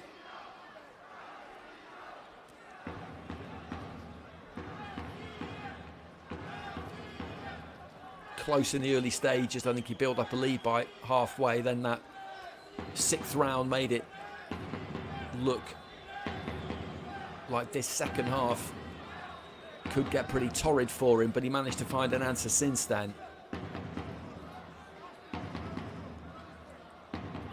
So into the final minute, looking to let go of the big bomb, and then again just sits in his leg slightly and finds that combination to the body.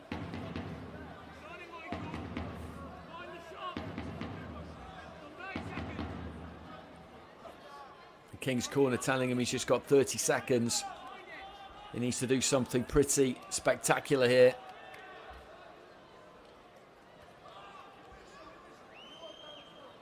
And it's certainly not for a lack of trying. King just letting his hands go, but Chernichuk has been slippery all night, and he continues to be just that.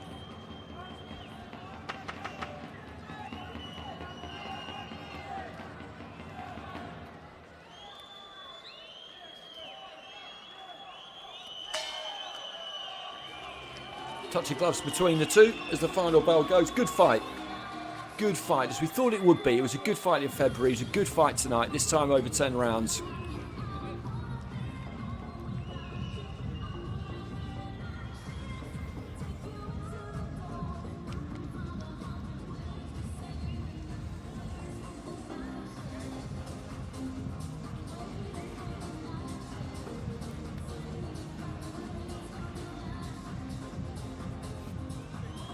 Nice combination there from King.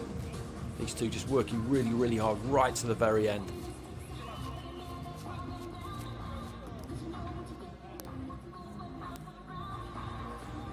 And there wasn't really any kind of feeling out process in that fight. It was probably at its quietest maybe in that opening round, as is generally the case, but bundles and bundles of punches thrown by the pair of them.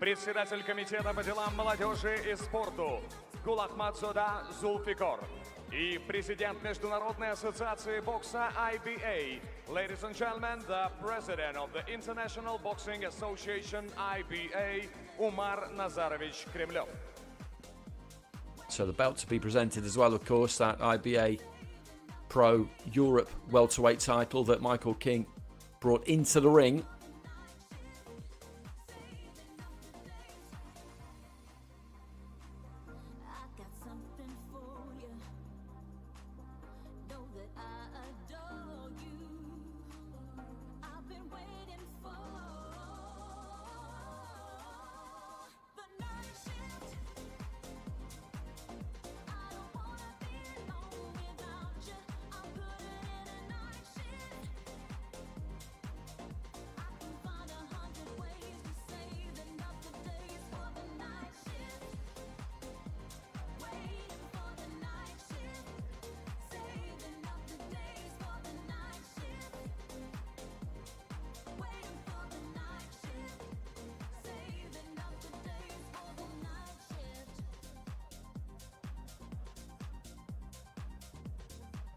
Okay, I think we're ready for the decision.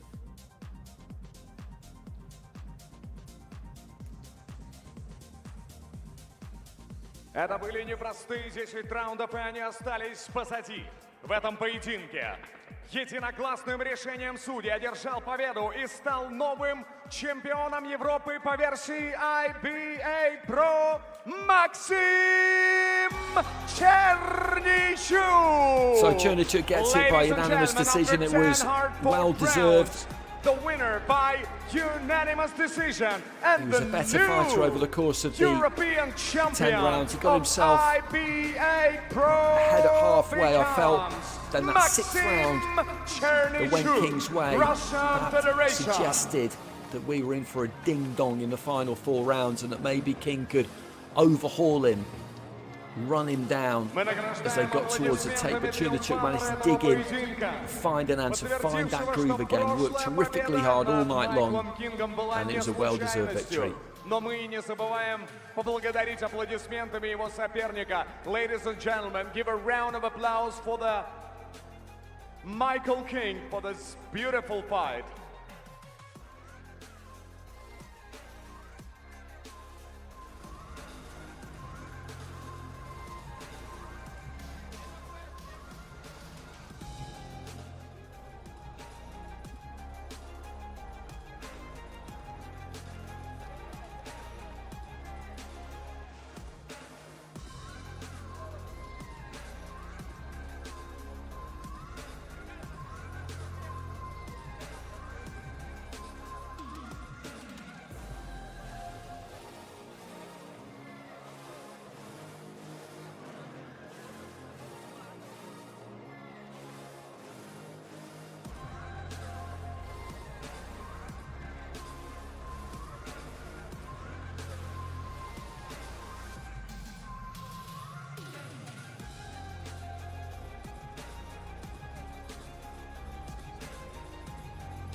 Now, just watching these highlights, you can see that the fight followed a very similar vein all of the way through.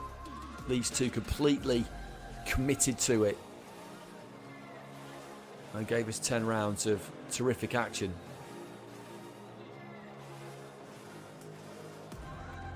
So one fight remaining tonight, another local fighter.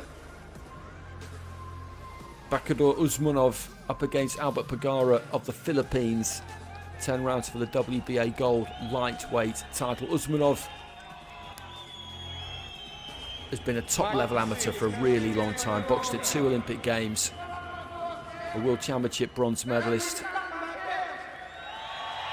In 2023, a bronze at the Asian Championships in 2022. He's been around an awfully long time. And they'll be looking for a big performance from him to round things off tonight against Pagara, who has got a very impressive looking record, but it is a pretty padded record. The last time I saw him was against Albert Batagaziev in an IBA.PRO bout last year, and he got stopped in the 5th. No shame in that. Batagaziev is a very good fighter. И нашей команде, также Ивану Козловскому. Спасибо. Спасибо большое организации IBA за такую возможность. Я очень сильно вам благодарен. Альберт Сиестр, вам спасибо, что сделали все. Умар Назарович Кремлев, спасибо вам большое. Вам низкий поклон. Я очень хотел выиграть этот бой до 6-го раунда. И вы говорили про главный бой. Я хотел попробовать. Извините, не удалось. В следующий раз я с удовольствием поучаствую. Спасибо вам огромное еще раз. Низкий вам поклон. И всем спасибо. Огромное спасибо. У меня эмоции переполняют. Не только эмоции, оставил все силы для того, чтобы добыть желанную победу и первый титул чемпиона Европы по версии IBA.PRO. Максим Черничук, наши поздравления. Прошу прощения, еще немножко задержусь. Также огромное спасибо своей маме. Хочу выразить, она смотрит сейчас, болеет, беспокоится. Всю подготовку я ее практически не видел, 2 месяца. Мамулечка, тебе тоже низкий поклон. Спасибо большое, извините. Вот так. Уважение к принимающей стране, уважение к своей семье, к тренеру, к организации. Бокс – это про силу и про воспитание. За это мы и любим этот вид спорта.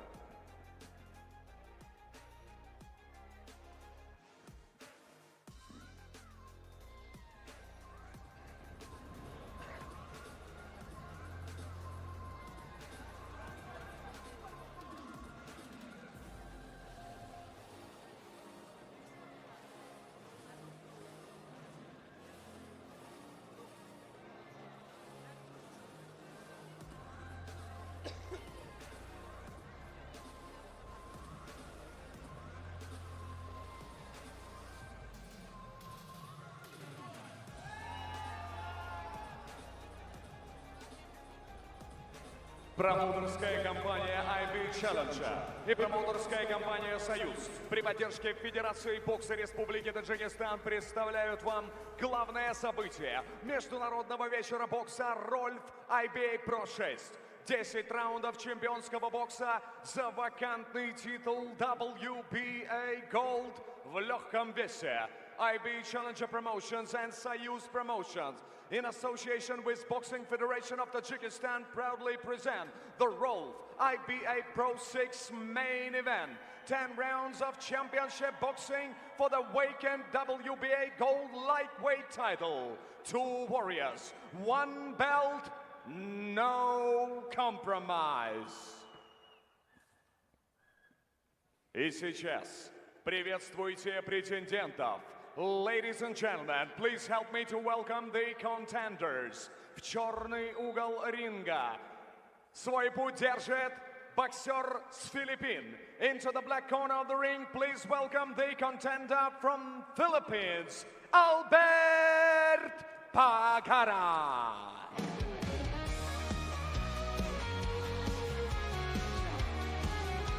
35-1 Albert Pagara. It's a very, very impressive record, but it doesn't tell you an awful lot about the level that he's at, to be perfectly honest, because there's not much depth to it. There is in terms of the number of wins, but there isn't in terms of the people he's been in against. The one defeat came back in 2016. That was against Cesar Juarez by 8th round knockout in the USA. He's won an IBF Intercontinental title, a WBO Intercontinental title. So I don't mean to write that record off. It has to be compiled, and he's been a dedicated pro for a long time.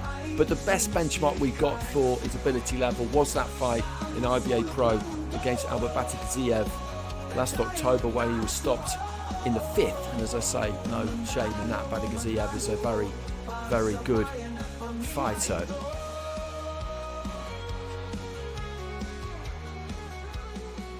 И сейчас боксер золотого угла ринга из города Душанбе, Республики Tajikistan, and now fighting out of the Republic of Tajikistan, the city of Dushanbe, Bakhodur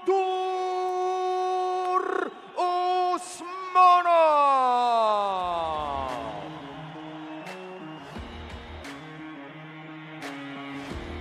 He's got a very impressive record all around, Bakhodur Usmonov. You look at the caption there, a bronze medal at the World Championships in Tashkent in 2023. He's a two-time Olympian. In the qualifiers for the Paris Olympics, actually, he beat Yerzhan Alvarez of Cuba, who went on to win gold at 63.5 kilos, a bronze at the Asian Championships, and he's 9-0 as a pro, 2-0 in IBA.PRO. So he is on a good run of form, 27 years old. Уважаемые гости, я прошу всех встать. В честь претендентов на титул звучат гимн Международной ассоциации бокса IBA и государственные гимны. Ladies and gentlemen, please rise. In honor of the title contenders, the anthem of the International Boxing Association and national anthems will now be performed. Звучит гимн Международной ассоциации бокса IBA. Ladies and gentlemen, the anthem of the International Boxing Association.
Звучит гимн Республики Филиппины, the national anthem of the Republic of Philippines.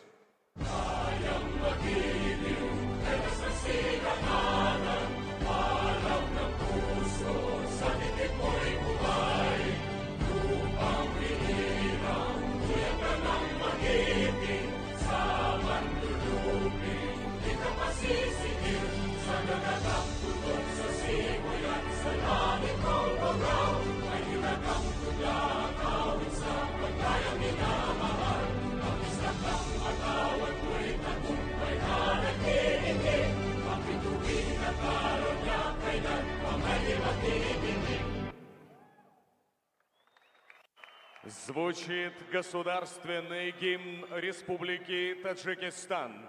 Ladies and gentlemen, the national anthem of the Republic of Tajikistan.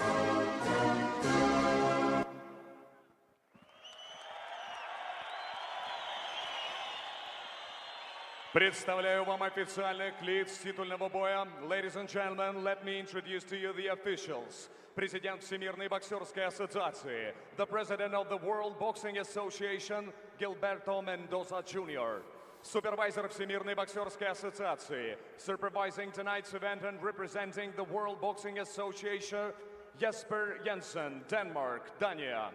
Боковые судьи. Ringside judges are судья номер 1, Judge 1, Armando Garcia, Thailand.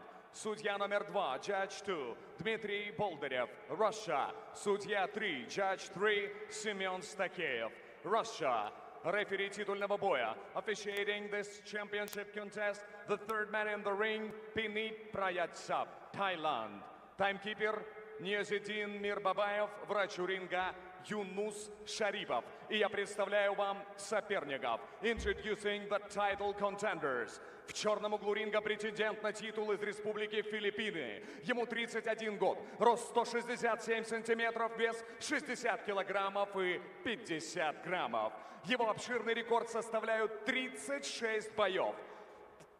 35 побед, 24 из которых одержаны досрочно при единственном поражении. Он владел титулами интерконтинентального чемпиона по версиям IBF и WBO. И вот, через время и 2 весовых категории прибыл за новым поясом из Кагаяна де Оро-Сити, провинции Восточный Миссамис. In the black corner, the title challenger from the Republic of Philippines, 31 years young, standing 167 centimeters tall and weighing in at 6.5 kilograms. This warrior brings fearsome record, 36 fights, 35 victories, 24 knockouts and just 1 defeat. The former IBF and WBO Intercontinental champion. He has now crossed the oceans and weight classes, arriving from Cagayan de Oro City, Misamis Oriental, to claim another crown. The prince from the Philippines, Manaka Baboyenko, Alberto Pagara.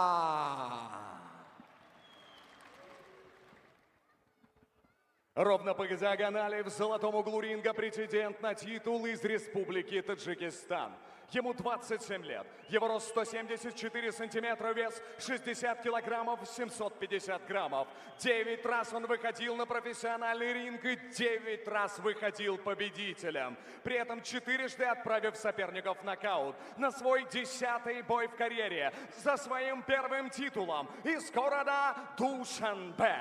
In the gold corner, the title challenger from the Republic of Tajikistan, 27 years old, standing 174 centimeters tall and weighing at 60 kilograms, 750 grams. 9 times he has entered the ring and 9 times left the ring undefeated. The 4 of those wins coming by way of knockout. Now it is his 10th bout in Korea, fighting for his first championship title from the city of Dushanbe, Mekmononi Aziz, Iftikhori, Tajikistan, Bakhodur, Usmonov. И с ударом гонга рефери титульного боя, the third gentleman in the ring, Pinit Prayatsap, Thailand. So the introduction's complete. There's the tail of the taper, height and reach advantage to go with it there for Usmonov. And protect yourself anytime. Good luck. A touch of gloves between the two. So this is our final fight of the night. 10 rounds or fewer between Bakhodur Usmonov and Albert Pagara for the WBA gold title at lightweight. Usmonov in the white, Pagara in the white and blue.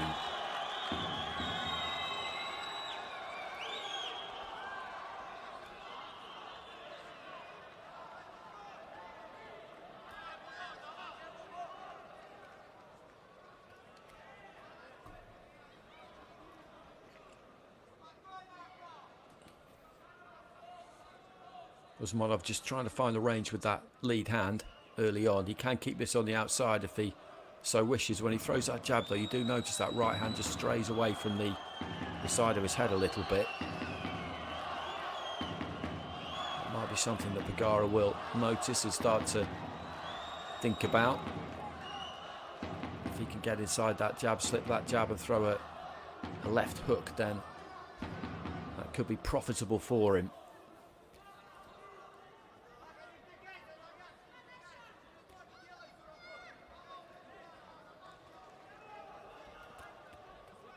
Looking for right hand over the top there, Pagara. Couldn't quite land it.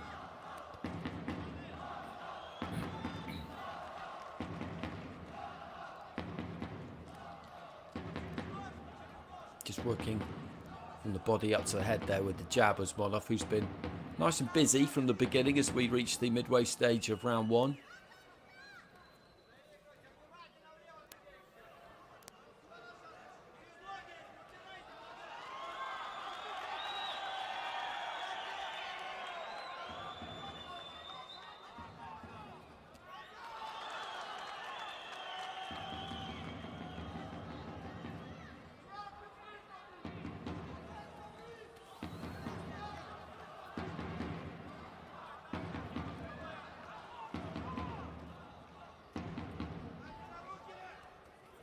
Smart bit of movement there from Usmonov. He's turning around that front foot.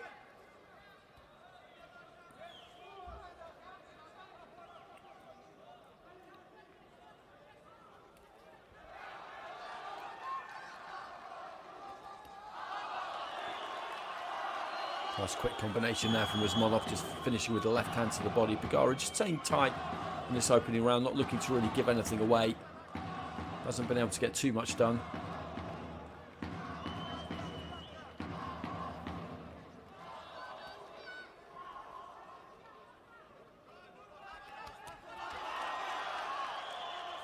And again there, just rattling off that nice loose combination. Like a lot of tall fighters, Usmonov has got that ability to keep it long, but at that mid-range he likes to dig those toes in as he does there and let his hands go. He's standing quite tall, his chin up in the air as he does it though. Pagara sinking into the ropes there. That might give him something to think about there too, because he's actually quite vulnerable as he throws those punches there, Usmonov. He just let his hands go, but he stood quite tall. That chin quite high. Might be something Pagara can do about that.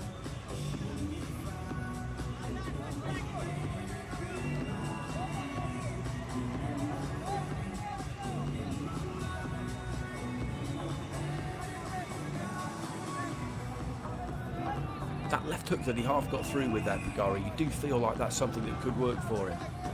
But that's a nice combination, left to the body and then the uppercut to finish with.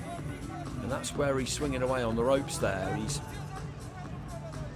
a little bit untidy at times, but he's completely committed to it. Pagara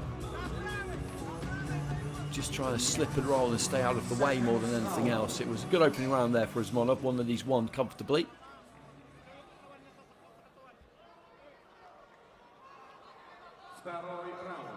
Round two.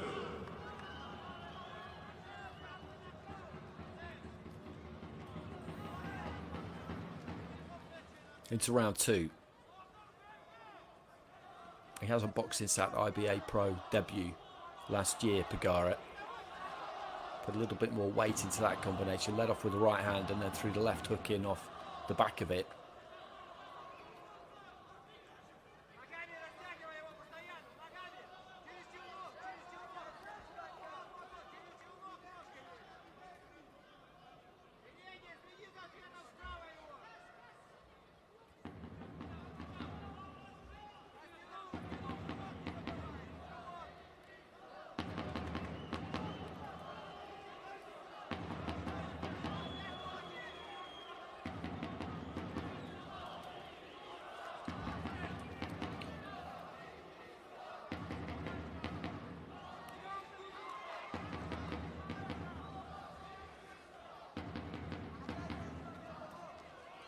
Finishes with that left hand to the body again there, Usmonov, which is a decent shot. Pagara, he's got a very solid look to him physically. Biding his time a little bit in the early stages here, which is understandable, but he doesn't want to let Usmonov just build up a healthy lead here without really taking anything out of him. If you feel like the second half of the fight might be yours, that's fine, but you've got to have taken something out of their gas tank in the first half, or all that's happened is that they're 5-0 up at halfway, and they've still got just as much left as they did at the start of the fight, because if you box at your own pace, fighters will always tell you, if you're the one who dictates the pace, then you're comfortable. If you're punching when you want to punch, then you're comfortable. If you're under pressure, if you're having to find shots when you don't necessarily want to, then it's a lot more tiring.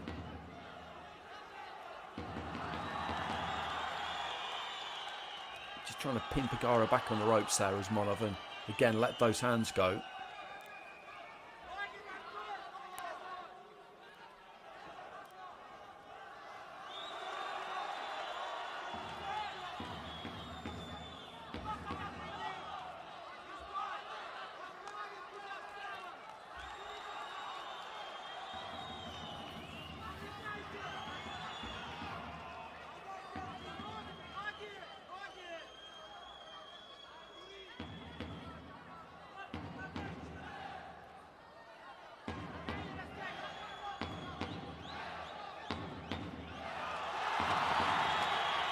Good accuracy with the combination there. Pagara, though, just letting him know that it hasn't had any real effect on him.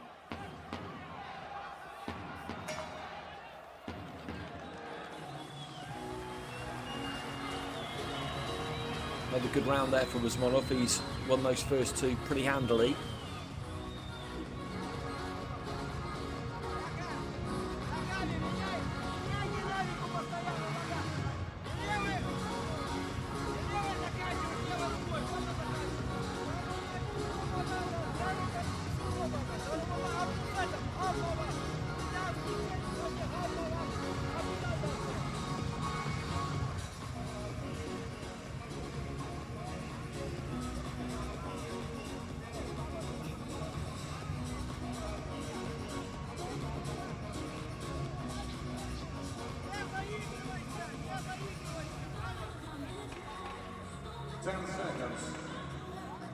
Seconds out. 3rd round, round 3. So into the third, and Pagara needs to start asking some questions here, because, as I say, otherwise the fight just starts to slip away from you. It's very early, I know, to be saying that, but Usmonov has got that kind of rhythm to him, whereby he won't have expended too much energy at all in those opening 2 rounds. He could box like that for 10 rounds comfortably, I'm sure. So Pagara has got to not allow him to do that. It'll mean he'll take a few more risks, and he's started to do it at the start of this 3rd round. He's come out a bit more aggressively.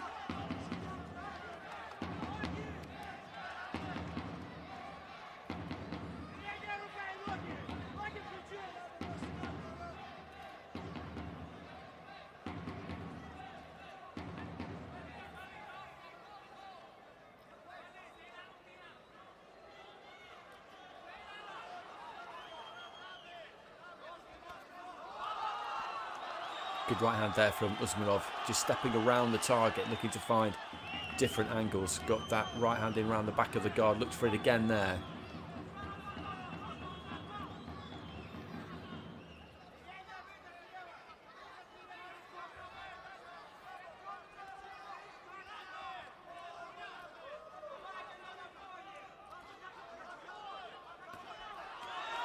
And again, he's looked for that a few times in this round now.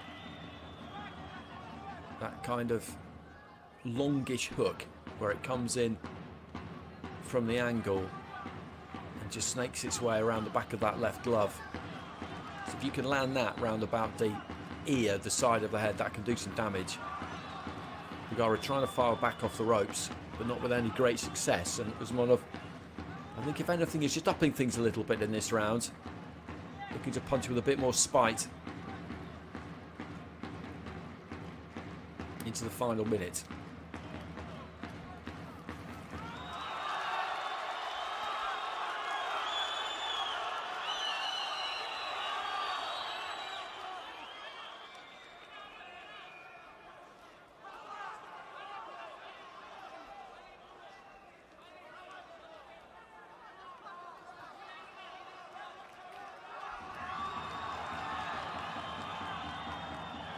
Pagara just suggesting he was caught around the back of the head there. I'm not sure he was, but he's under fire, that's for sure.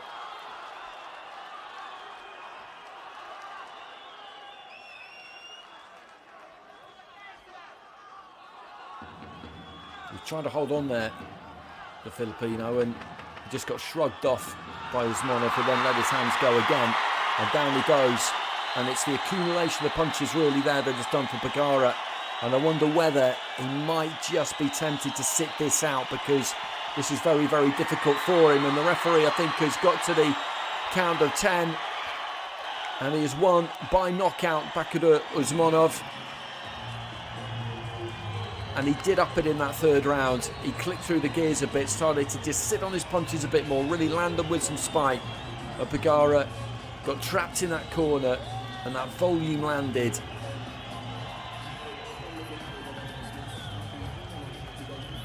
Down he went, and as I said, I suspected that that could well be it, because he knew what was coming for him with 7 more rounds of exactly the same. And that is a big performance and a good win for Bakhodur Usmonov, and it's been a good night for Tajikistan boxing. Big performance from Boltaev earlier on, a big performance from Usmonov.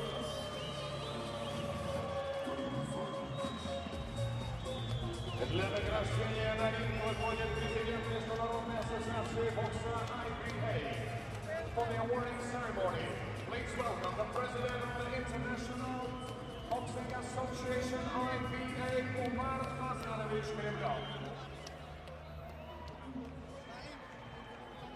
And this, of course, was for that WBA gold belt at lightweight, so that will now be presented to him.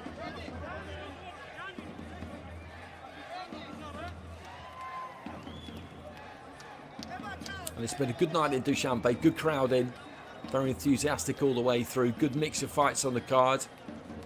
A successful night for home fighters, that always helps. And they've got a couple of people here they can really get behind. Usmonov has been on the scene for a long time. Boltaev, a big name off the back of that bronze medal at the Paris Olympics, and he won in good fashion. A heavyweight too, which always helps.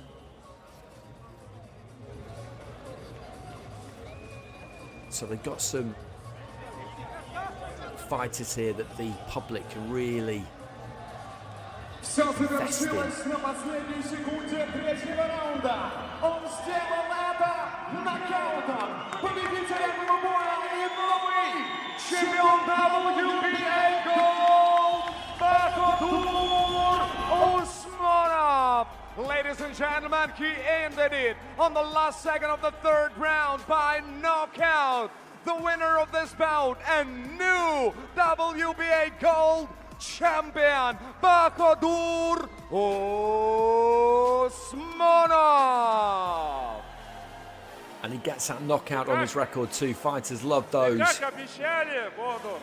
Due to the count of 10 being reached.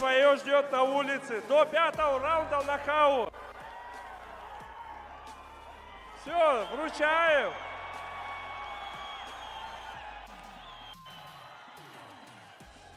Well, Umar Kremlev, I think, has made him a gift of a car which will be waiting outside the arena. I've seen him do this before, back in Serpukov in Russia last year. He gave the keys to Muslim Gadjimagomedov after he won his world title, and he got straight into the car and gave it a quick drive.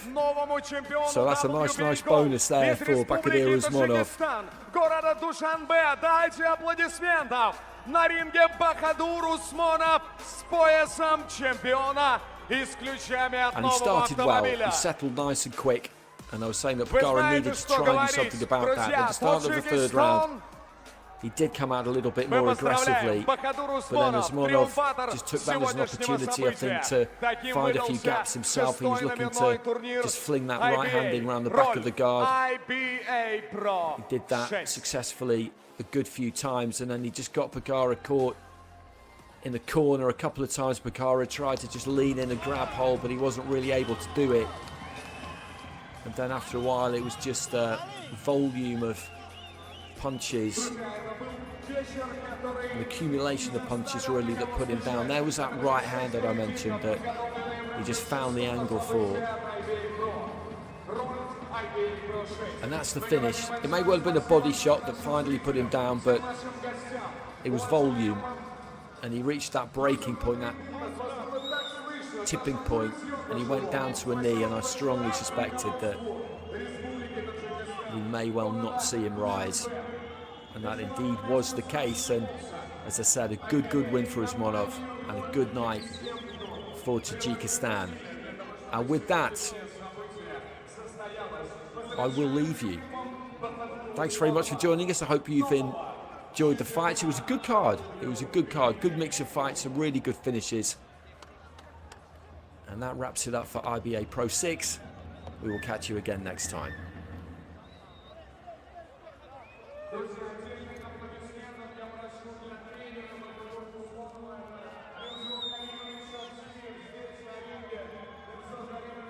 Поздравляем вас, поздравляем.